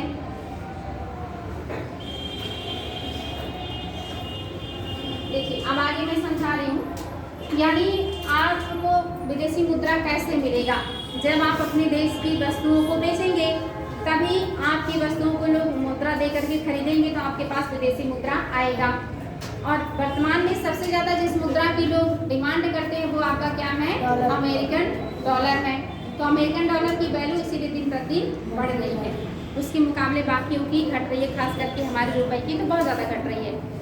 तो अगर आप निर्यात नहीं करेंगे, ज़्यादा दूसरों से पैसा नहीं प्राप्त करेंगे, तो आपके पास क्या विदेशी मुद्रा आएगी, नहीं, उसके कोष में कमी आएगी। जब आप ज़्यादा बेचेंगे तभी आपके पास विदेशी मुद्राओं का कोष बढ़ेगा। और अगर आपकी मुद्रा की जो वैल्यू है उसका डिमांड नहीं होगा तो वैल्यू क्या होगी, घटेगी।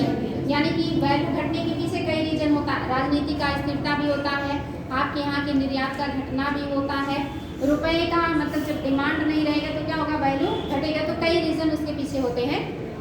तो ये विदेशी मुद्रा प्राप्त करने का एक पहला जो तरीका है वो अंतर्राष्ट्रीय व्यापार है, उसके माध्यम से ही हम विदेशी मुद्राओं को प्राप्त करते हैं। नेक्स्ट हेडिंग, विदेशी निवेश। विदेशी निवेश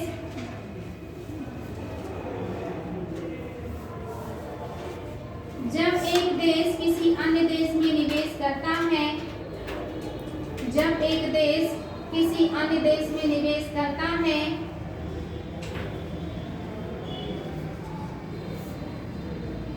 जब एक देश किसी अन्य देश में निवेश करता है तो लेन देन को पूर्ण करने हेतु, तो लेन देन को पूर्ण करने हेतु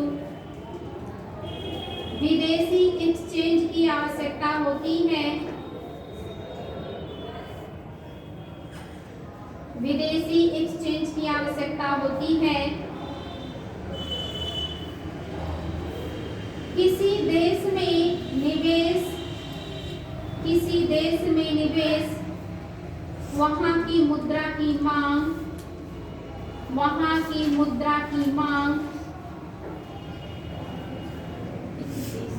किसी देश में निवेश, वहाँ की मुद्रा की मांग और उसके मूल्य पर वहाँ की मुद्रा की मांग और उसके मूल्य पर, वहाँ की मुद्रा की मांग और उसके मूल्य पर, फिर से रिपीट कर दे रहे हैं अगर छूट गया है तो, शुरू से रिपीट कर रहे हैं। जब एक देश किसी अन्य देश में निवेश करता है तो लेन देन को पूर्ण करने हेतु विदेशी एक्सचेंज की आवश्यकता होती है। किसी देश में निवेश वहाँ की मुद्रा की मांग और उसके मूल्य पर प्रत्यक्ष प्रभाव डालता है।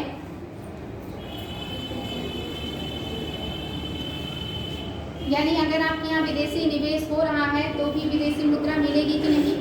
जैसे मान लीजिए अमेरिका आपके यहाँ किसी कंपनी में निवेश कर रहा है तो क्या करेगा, वो अपना डॉलर आपको देगा, आपके रुपए में कन्वर्ट, वो कहेगा कि हम इतना डॉलर का निवेश करना चाहते हैं।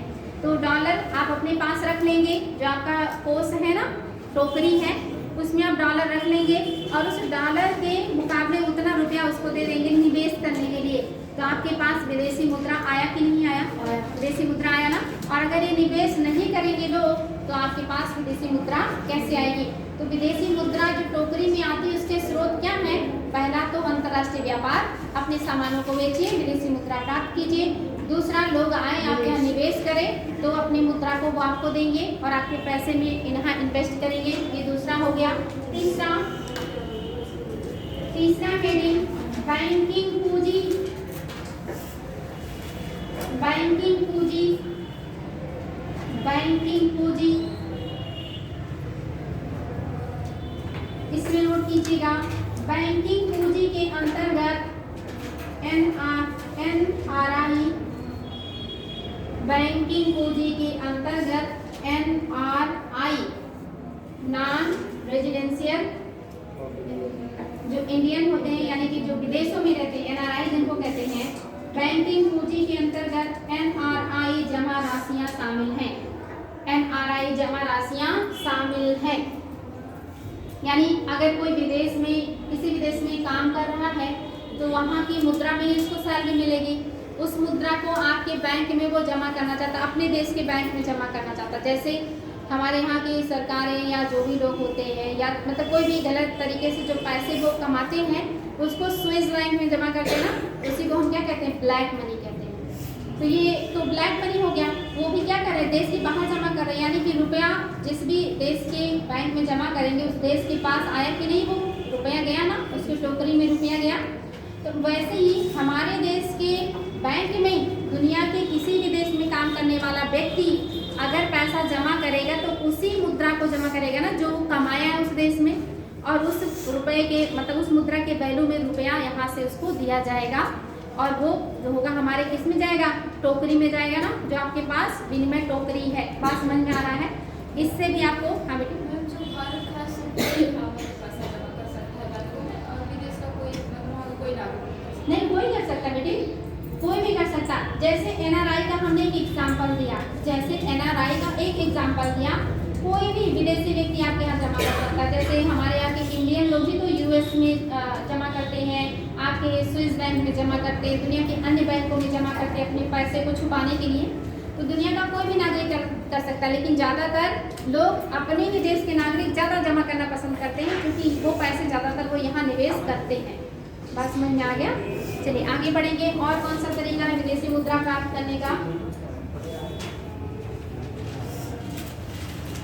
अल्पावधि ऋण, अल्पावधि ऋण, अल्पावधि ऋण, कम समय के लिए जो ऋण लिए जाते हैं, अल्पावधि ऋण। अच्छा ये बताएं, अल्पावधि ऋण ज़्यादा फायदेमंद होता है या दीर्घकालिक? आपने पढ़ा होगा कि जो RBI है वो भी अल्पकालिक दीर्घकालिक ऋण देता है, बैंकें भी देती हैं, सरकारी संस्थाएं भी देती हैं। तो अल्पावधि ऋण अच्छा होता है या दीर्घकालिक? हमारी सरकारें भी लेती है विदेशी बैंकों से, IMF से लेते हैं, वर्ल्ड बैंक से लेते हैं, दूसरे देश के राजनीतिज्ञों से भी लेते हैं, भारत भी देता है। कभी कभी तो 40-40 साल के लीज पे ले लिया जाता है। तो दीर्घकालिक ऋण अच्छा है कि अल्पकालिक ऋण अच्छा है? हाँ दीर्घकालिक। जैसे आपने किसी से पैसा लिया 1 लाख और कहा कि 1 साल बाद दे देंगे, तो आपको 1 साल बाद उसे हर हाल में देना है, लेकिन आपने कहा 10 साल बाद दे देंगे, तो 10 साल में तो आप कहीं ना कहीं से व्यवस्था कर ही लेंगे। तब तक आप उस 1 लाख का उपयोग करके बहुत सारा पैसा कमा सकते हैं और उसको 1 लाख के बदले थोड़ा और भी दे सकते हैं कि भाई बहुत काम कर लिया मैंने इससे। तो अल्पकालिक ऋण अच्छा कब होता है, दीर्घकालिक ज़्यादा। जब आपके पास पैसा बहुत है और आपको फालतू ज़्यादा दिनों का सरदर्दी नहीं लेना है तो आप तत्काल ऋण लेके तुरंत उसको वापस करना चाहेंगे क्योंकि आपके पास पैसा पर्याप्त है। लेकिन आपके पास पैसा कम है, आप विकास करना चाहते हैं, कुछ नया करना चाहते हैं, तो आपको कौन सा ऋण ज़्यादा फायदा करेगा, दीर्घकालिक। जैसे भारत जैसे लोगों के लिए या देश के लिए दीर्घकालिक ऋण ज़्यादा फायदेमंद है, लेकिन यूएस जैसे कंट्रीज के लिए अल्पकालिक ऋण ही ज़्यादा बेहतर है। कोई देश ऋण क्यों लेता है बेटे, उसके बहुत सारे रीजन होते हैं। जैसे कोई भी देश है वो चाहता है अपने यहाँ कृषि क्षेत्र में कुछ बेहतर करना और उसके यहाँ जो राजकोषीय घाटा चल रहा है बहुत ज़्यादा, यानी कि इनकम इतना नहीं आता जितना वो खर्चा कर दे रहा है, तो ऐसे में कुछ नया करने के लिए उसको पैसा चाहिए ना। कृषि के क्षेत्र में इनोवेशन करना है या उद्योग धंधे लगाने हैं या सड़क रोड हॉस्पिटल बढ़िया स्वास्थ्य शिक्षा की व्यवस्था करनी है अपनी इंडिया में, तो ऐसे में क्या करेंगे, हमारी सरकारें ऋण लेती हैं और इसीलिए देखिए हर सरकारें ऋण लेती हैं। वर्तमान सरकार ने तो सबसे ज़्यादा ऋण ले रखा अभी तक का, वो ऋण लेकर के वो काम करवाते हैं और उसके बदले में वो ब्याज देते रहते हैं। आप अगर अच्छे से बजट आपने पढ़ा होगा तो उसमें पता होगा सबसे ज़्यादा पैसा जो हमारा जाता है ना वो ऋण का ब्याज चुकाने में जाता है। इतना ऋण हम लेते हैं कि जितना साल भर का हमारे पास आता है बजट बनता है उसका सबसे ज़्यादा एक हिस्सा, सबसे बड़ा हिस्सा हम सिर्फ ब्याज चुकाने में लगा देते हैं क्योंकि हम बहुत ज़्यादा ऋण देते हैं। इससे सरकारों का क्या चाह रहा है, ज़्यादा ऋण लेके कुछ काम करे, कुछ अपने जेब में रख लिया और उसके बाद हमारे ही पैसे से वो उसका ब्याज भुगतान कर रहे हैं, चाहे हमारे लिए कुछ करे या ना करे। तो सरकारों को तो फायदा है, नुकसान किसे है, जनता का।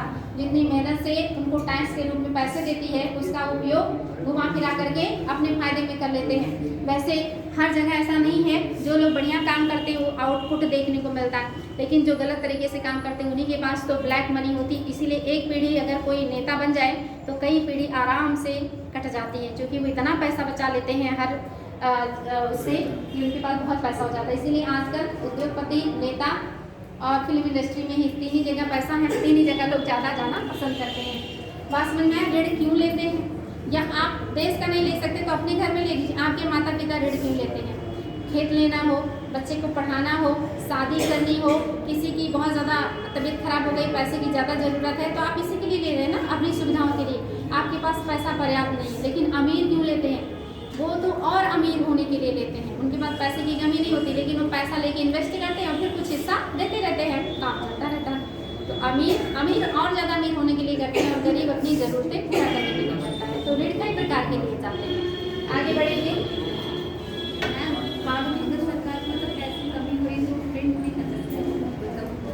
बेटे लगता है आप लोगों को आरबीआई अच्छे से पढ़ाया नहीं गया है क्या इस बार?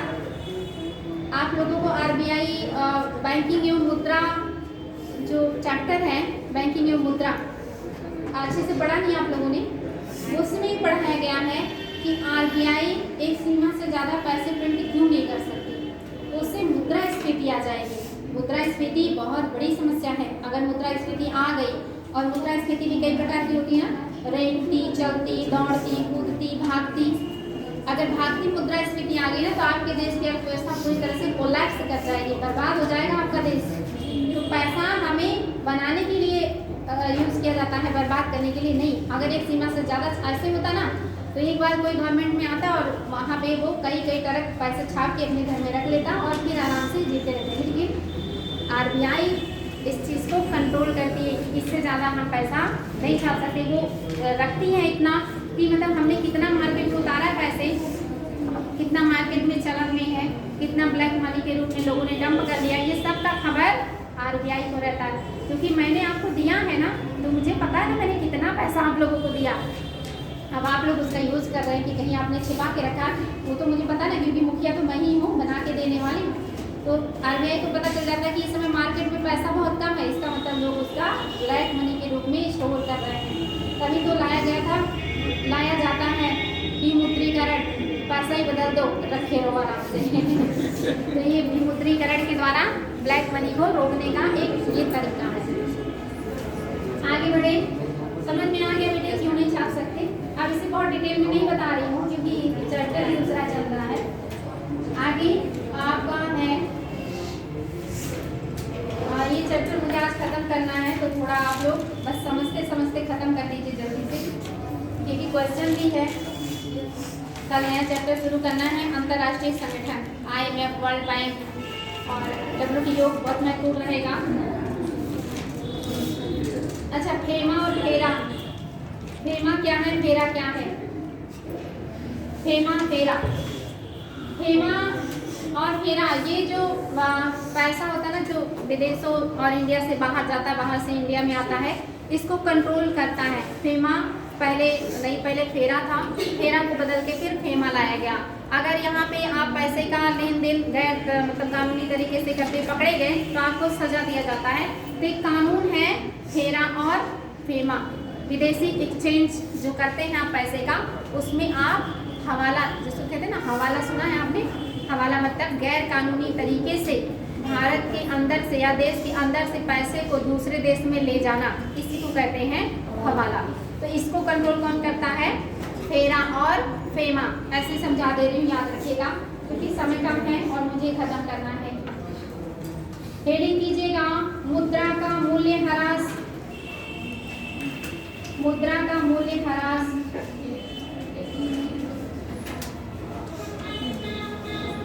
मुद्रा का मूल्य ह्रास, मुद्रा का मूल्य ह्रास समझ लेना, रुपए की वैल्यू में गिरावट, रुपए की वैल्यू का कम होना, ये मुद्रा का मूल्य ह्रास है। और मुद्रा की मूल्य ह्रास का कारण क्या क्या है, तो ऐसे समझा दे रही हूँ क्योंकि समय कम है। पहला है कि आपका जो मुद्रा है, जो RBI है और केंद्र सरकार के जब जो नीतियां हैं, जो नियम है वो स्पष्ट नहीं होते, तो उससे भी मुद्रा की वैल्यू घटती है। पता चला RBI कह रहा है कि इस समय अर्थव्यवस्था में पर्याप्त पैसा है और अब मैं कोई भी मनी अलग से मार्केट में मतलब नहीं उतारने वाला हूँ अर्थव्यवस्था में, और सरकार ने अगले ही दिन कह दिया कि हम मार्केट में 1 बिलियन पैसे का इन्वेस्टमेंट कर रहे हैं, उतार रहे हैं। तो RBI कह रहा नहीं उतारना है, गवर्नमेंट कह रही कि हम ला रहे हैं। तो क्या हो गया, नीतियों में हो गया ना असामंजस्य हो गया ना, तो इससे भी क्या होगा, वैल्यू घटेगी कि नहीं? जब RBI कह रहा है कि पर्याप्त पैसा है मार्केट में और आप और मार्केट में उतार देंगे तो ज़्यादा हो जाएगा, पैसा ज़्यादा होगा तो वैल्यू घटेगी कि नहीं घटेगी? तो जब दोनों की नीतियाँ सही नहीं होती, सामंजस्य नहीं होता, तो इससे भी क्या होता है, मुद्रा की वैल्यू घट जाती है। दूसरा है आपका जो विदेशी भंडार है, इसमें अगर आपका निर्यात कम है और आयात ज़्यादा है, तभी क्या हो रहा है, रुपए की वैल्यू घटती, क्योंकि आपके रुपए का डिमांड कम हो रहा है, और ये भी एक रीज़न होता है रुपए की वैल्यू घटने का। और दूसरा, अगर आपके यहाँ राजनीतिक स्थिरता नहीं है, नीतियाँ सही से काम नहीं कर रही हैं, तब भी क्या होता है, रुपए की वैल्यू घटती है। तो आपके किसी बात की वैल्यू कब होगी, जब आप मजबूत स्थिति में होंगे, जब आप कॉन्फिडेंट होंगे। लेकिन आपकी कंडीशन ही अच्छी नहीं है और आपके पास कॉन्फिडेंस भी नहीं है, तो आपकी बातों को कोई मानेगा नहीं मानेगा। तो इसके लिए भी अंतर्राष्ट्रीय स्तर पर अपना दबदबा बनाए रखने के लिए आपके अंदर स्थिरता होना चाहिए, कॉन्फिडेंस होना चाहिए, मजबूती होना चाहिए। अगर ऐसा नहीं है, आप या बार बार सरकारें बदल रही हैं, नीतियाँ बदल रही हैं, इस समय कंडीशन भारत की क्या है, बहुत ज़्यादा अस्थिरता है, बहुत ज़्यादा हर मतलब पार्टी दूसरे पार्टी को ब्लेम कर रही है, कोई अच्छा काम नहीं कर रहा है, सिर्फ लोग एक दूसरे की कमियां गिना रहे हैं, अपने अंदर परिवर्तन कोई नहीं ला रहा। आप अच्छा काम कीजिए, लोगों को कहने दीजिए, लेकिन यहाँ अच्छा काम नहीं करना है, सिर्फ कमियां निकालनी है। तो अस्थिरता चल रहा है कि नहीं राजनीतिक रूप से भारत में, ये अस्थिरता भी एक रीज़न होता है पैसे के, किसी भी देश के पैसे के वैल्यू को घटाने के पीछे। इसके अलावा अगर आपके देश में आर्थिक विकास बहुत धीमा है, आपके यहाँ निवेश नहीं हो रहा है, इनोवेशन नहीं हो रहा है, कोई चीज़ बन नहीं रही है, तो ये भी क्या होगा, आपके पैसे की वैल्यू को घटाएगा। इस समय आर्थिक विकास स्लो है कि नहीं, कहीं कोई फैक्ट्री बन रही है, कहीं कुछ नया हो रहा है, कहीं कोई विद्यालय, कोई हॉस्पिटल, कोई भी चीज़, कोई ऐसा जो नया चीज़ हो जो इनोवेशन का काम करे, जहाँ से रोजगार का सृजन हो, या कोई नई टेक्नोलॉजी, कोई नया चीज़ आपको देखने को मिल रहा है नहीं। अगर ऐसा कंडीशन होगा तब भी क्या होगा, रुपए की वैल्यू घटेगी। रुपए की जो वैल्यू घट रही है इतना तेजी से, उसके पीछे ये सारे कारण हैं। बात समझ में आया? तो इसलिए मैंने नोट नहीं कराया, क्योंकि समय की कमी है और मैं नहीं चाह रही कि आप लोगों का कुछ भी छूटे। जो मुझे मिला है वो मैं आपको अच्छे से समझाना चाह रही हूँ। ये थे कारण। अब आपका उपाय क्या है, हेडिंग लीजिएगा, मुद्रा के मूल्य ह्रास को कम करने के उपाय। मुद्रा के मूल्य ह्रास को कम करने के लिए क्या किया जा सकता है, यानी वर्तमान सरकार को क्या करना चाहिए। वर्तमान से सब कुछ रिलेट करके देखेंगे तो आपको बहुत आसानी से समझ में आएगा। मुद्रा के मूल्य ह्रास को कम करने के उपाय। पहला पॉइंट, विदेशी मुद्रा की मांग पर नियंत्रण। विदेशी मुद्रा की मांग पर नियंत्रण। विदेशी मुद्रा की मांग पर नियंत्रण, फर्स्ट पॉइंट। दूसरा, घरेलू उत्पादन में वृद्धि। वर्तमान सरकार को घरेलू उत्पादन बढ़ाना चाहिए, घरेलू उत्पादन में वृद्धि। तीसरा पॉइंट, विदेशी मुद्रा की आपूर्ति में, विदेशी घरेलू मुद्रा में वृद्धि। नेक्स्ट पॉइंट, विदेशी मुद्रा की आपूर्ति में वृद्धि। विदेशी मुद्रा की आपूर्ति में वृद्धि। नेक्स्ट पॉइंट, वैश्विक मांग के अनुसार निर्यात को प्रोत्साहन। वैश्विक मांग के अनुसार निर्यात को प्रोत्साहन। जैसा वैश्विक स्तर पे डिमांड है वैसा सप्लाई कीजिए। वैश्विक मांग के अनुसार निर्यात को प्रोत्साहन, ऐसा करने से पैसे की वैल्यू बढ़ेगी। नेक्स्ट पॉइंट, व्यापार सुगमता द्वारा विदेशी निवेश में वृद्धि। व्यापार सुगमता द्वारा विदेशी निवेश में वृद्धि। आपने यहाँ व्यापार में सुगमता लाइए ताकि विदेशी लोग आपके यहाँ निवेश करने के लिए आकर्षित हो, निवेश बढ़े। निवेश बढ़ेगा तो विकास होगा और विकास होगा तो मुद्रा की वैल्यू बढ़ेगी। तो अपने यहाँ क्या करना है, आपको व्यापार सुगमता लाना है। नेक्स्ट, मुद्रा का संकुचन।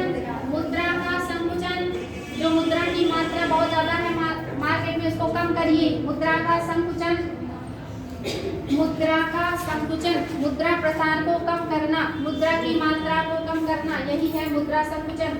नेक्स्ट, विनिमय नियंत्रण। विनिमय नियंत्रण, विनिमय नियंत्रण।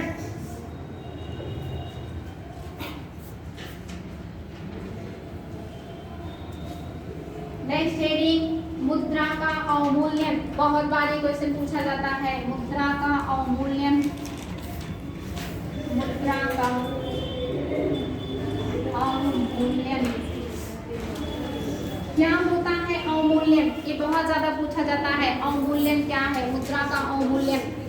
कोई बच्चा जो बताना चाहे बेझिझक बता सकते हैं। मुद्रा का अवमूल्यन क्या है? नहीं आता है बाबू? मुद्रा का अवमूल्यन भूल गए? पिछले साल नहीं पढ़ा था बच्चा? अवमूल्यन यानी कि मूल्य का कम होना। सरकार जानबूझ कर, हाँ, लेकिन ये सरकार के द्वारा किया जाता है। वर्तमान में जो मुद्रा का अवमूल्यन हो रहा है वो सरकार कर नहीं रही, सरकार की गलत नीतियों की वजह से हो रहा है। लेकिन जब जानबूझ करके आप अपने निर्यात को बढ़ाने के लिए, आयात को घटाने के लिए जानबूझ के अपनी मुद्रा की वैल्यू को कम कर दें, एक निश्चित मात्रा तक उस पर आपका नियंत्रण हो कि उससे ज़्यादा ना हो जाए, तो ऐसे कंडीशन को क्या कहते हैं? मुद्रा का अवमूल्यन। ये क्वेश्चन बहुत ज़्यादा आता है कि मुद्रा के अवमूल्यन में क्या बढ़ेगा और क्या घटेगा? तो निर्यात बढ़ेगा, आयात घटेगा। मुद्रा की वैल्यू कम होगी तो आपके यहाँ की वस्तुएं विदेशी मुद्राओं के लिए सस्ती हो जाएंगी, कम कीमत में वो सामान आप कहाँ का परचेज कर पाएंगे, इसलिए वो ज़्यादा से ज़्यादा खरीदेंगे तो आपका निर्यात बढ़ेगा। आपकी मुद्रा की वैल्यू बढ़ी हुई है तो आपको विदेशी वस्तुएं लेना महंगा पड़ेगा, तो आप विदेशी चीज़ें कम लेंगे तो आयात घटेगा। ये इंपॉर्टेंट पॉइंट है बहुत ज़्यादा कि अवमूल्यन में क्या होता है? आयात घट जाता है, निर्यात बढ़ जाता है।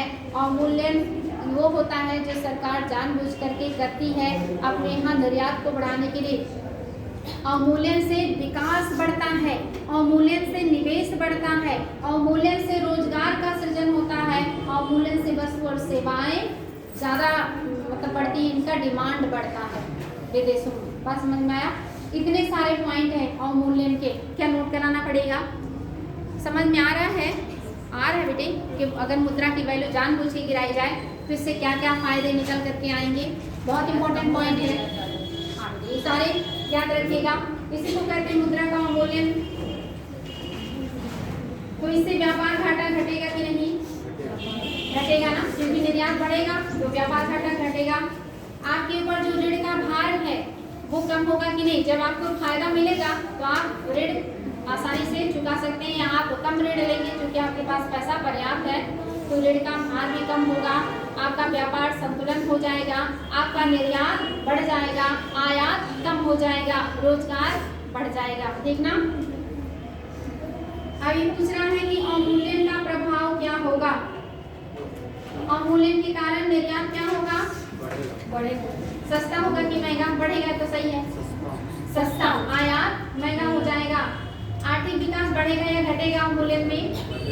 आर्थिक विकास बढ़ेगा, क्योंकि आपकी वस्तु और सेवाओं का विश्व स्तर पर डिमांड होगा, तो आप ज्यादा उत्पादन करेंगे तो विकास बढ़ेगा कि नहीं? बढ़ेगा। नेक्स्ट, मुद्रास्फीति में बढ़ोतरी होगी या कमी आएगी? बताएं। हाँ, बहुत सही, मुद्रास्फीति में बढ़ोतरी होगी। मुद्रास्फीति मतलब क्या? मुद्रा की वैल्यू घटना, वस्तु और सेवाएं महंगा हो जाना, मुद्रास्फीति बढ़ेगा। लेकिन एक सीमा तक मुद्रास्फीति अच्छी होती है। मुद्रास्फीति बढ़ाया गया होगा कि कितने % की मुद्रास्फीति टॉनिक का काम करती है अर्थव्यवस्था के लिए। हाँ, तो ये सही है, मुद्रास्फीति बढ़ेगी, लेकिन ये पॉजिटिव वाली रहेगी। नेक्स्ट है, चालू खाता घाटा में सुधार होगा या दिक्कत आएगी? घाटे में सुधार आएगा, पॉजिटिव होगा। और कुछ चीजों की मांग में वृद्धि होगी या घटेगी? कुछ चीजों का मांग बढ़ जाएगा ना, जब सस्ता हो जाएगा तो उसका डिमांड बढ़ जाता है। ठीक है, अब हेडिंग कीजिएगा अधिमूल्यन। अधिमूल्यन, अवमूल्यन का ही उल्टा क्या होता है? अधिमूल्यन होता है।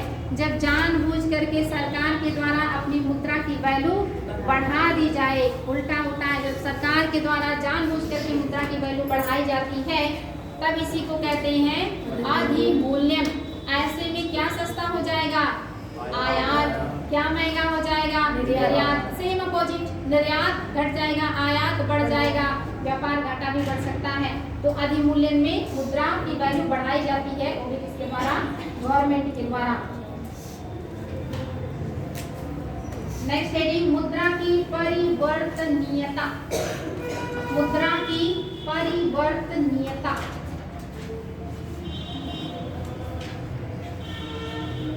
मुद्रा की परिवर्तनीयता। मुद्रा की परिवर्तनीयता बहुत इंपॉर्टेंट है, एक लाइन नोट कर लीजिएगा।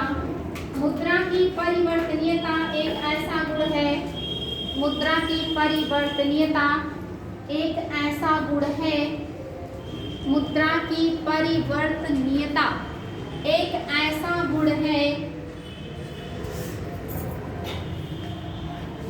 जिसके माध्यम से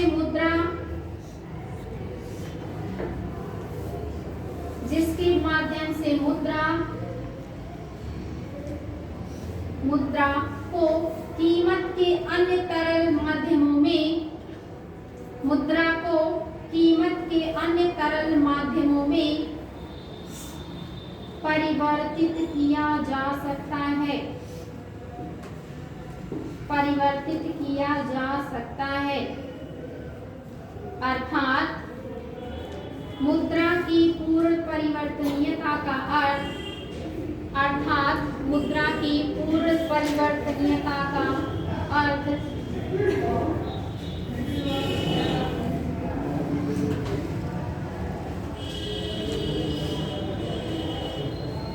विदेशी मुद्रा का देशी मुद्रा में या घरेलू मुद्रा में, विदेशी मुद्रा का घरेलू मुद्रा में और घरेलू मुद्रा का विदेशी मुद्रा में आवागमन पूरी तरह से स्वतंत्र होना, आवागमन पूरी तरह से स्वतंत्र होना।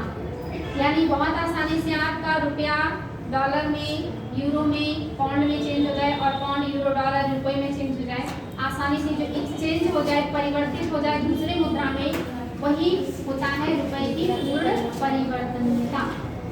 तो ये चैप्टर आज जैसे जैसे खत्म हो गया, समझा के पढ़ा के 2-4 क्वेश्चन है, पूछ लें फटाफट, 5 मिनट लगेगा। निम्नलिखित कथनों पर विचार कीजिए, बहुत इंपॉर्टेंट है, ध्यान दीजिएगा। IS 2021 का क्वेश्चन है, उत्तर पूर्व सहायता से देना है, लेकिन पहले क्वेश्चन को ध्यान से सुनिएगा। किसी मुद्रा के अवमूल्यन का प्रभाव यह है कि वह अनिवार्य रूप से, किसी मुद्रा के अवमूल्यन का प्रभाव यह है कि, अवमूल्यन अभी समझाया कि मुद्रा की वैल्यू को घटाना, तो कह रहा है किसी मुद्रा की अवमूल्यन का प्रभाव, अगर मुद्रा की वैल्यू घटा देते तो उसका प्रभाव यह है कि वह अनिवार्य रूप से, देखिए वैल्यू घटाने से तो बहुत सारे डायरेक्ट इनडायरेक्ट इम्पैक्ट आते हैं, लेकिन अनिवार्य रूप से, आवश्यक रूप से कौन सा परिवर्तन जरूर आएगा, ये सिर्फ उसको पूछ रहा है कि कौन सा परिवर्तन जरूर आएगा। अनिवार्य रूप से आपको वो बताना, ये नहीं कि ये सब आएंगे। गॉड रूप से बहुत सारे इफेक्ट होते हैं ना, लेकिन डायरेक्टली कौन सी चीज होगी? पहला, विदेशी बाजारों में घरेलू निर्यात की प्रतिस्पर्धात्मकता को बढ़ावा मिलेगा। दूसरा, घरेलू मुद्रा के विदेशी मुद्रा को बढ़ाता है। तीसरा, व्यापार संतुलन में सुधार लाता है। अब आपको बताना है केवल पहला, केवल दूसरा, केवल तीसरा, या पहला दूसरा, दूसरा तीसरा। बहुत सही, वेरी गुड। होगा तो तीसरा भी, व्यापार संतुलन भी सही होगा, लेकिन अनिवार्य रूप से क्या होगा, वो पहली बात क्या है कि आपकी जो घरेलू मुद्रा है, इसका विदेशी मुद्रा के उसमें क्या होगा, निर्यात की प्रतिस्पर्धा बढ़ेगा। आपके सामानों का जब डिमांड ज़्यादा हो जाएगा तो प्रतिस्पर्धा में आ जाएंगे कि नहीं आ जाएंगे, ये सबसे पहले होगा। और जानबूझ के इसी के लिए किया जाता है कि निर्यात बढ़ जाए, विकास बढ़े, रोजगार बढ़े, बात समझ में। तो ये अनिवार्य रूप से पूछा था, अगर आप ध्यान नहीं देते अनिवार्य तस्वीर तो आप कहते तीसरा भी नहीं होगा, और सही बात है तीसरा भी होगा, लेकिन यहाँ जोर दिया है। और दूसरी बात, यहाँ पहले तीसरे का ऑप्शन भी नहीं, बात समझ में आया। नेक्स्ट क्वेश्चन IS 2020 का है, यदि निकट भविष्य में दूसरा वैश्विक वित्तीय संकट होता है, जैसा कि कोरोना में हुआ, अगर आने वाले भविष्य में दूसरी बार वित्तीय संकट आ जाती है, तो निम्नलिखित में से कौन से कार्य या नीतियां भारत को सबसे अधिक संभावना के साथ कुछ उन्मुक्ति प्रदान करेगी? कौन सी नीति से भारत को मदद मिलेगा, लेकिन वो नीति सबसे अधिक आवश्यक होना चाहिए, ये नहीं कि ये भी। सबसे ज्यादा महत्वपूर्ण नीति कौन सी हो सकती है सरकार को मदद करने में? पहला, अल्पकालिक विदेशी ऋण पर निर्भर ना रहना, मतलब कम समय के लिए ऋण पर निर्भर ना रहिए। दूसरा, कुछ और विदेशी बैंकों को प्रारंभ करना, अपने यहाँ कुछ और विदेशी बैंकों को स्थापित कर लीजिए। तीसरा, पूंजी खाते में पूर्ण परिवर्तनीयता को बनाए रखना, यानी जो पैसे का लेन देन होता है उसमें परिवर्तनीयता पूरी तरह से बनी रहे। अब केवल पहला सही है, पहला दूसरा सही है, या केवल तीसरा सही है, या तीनों सही है?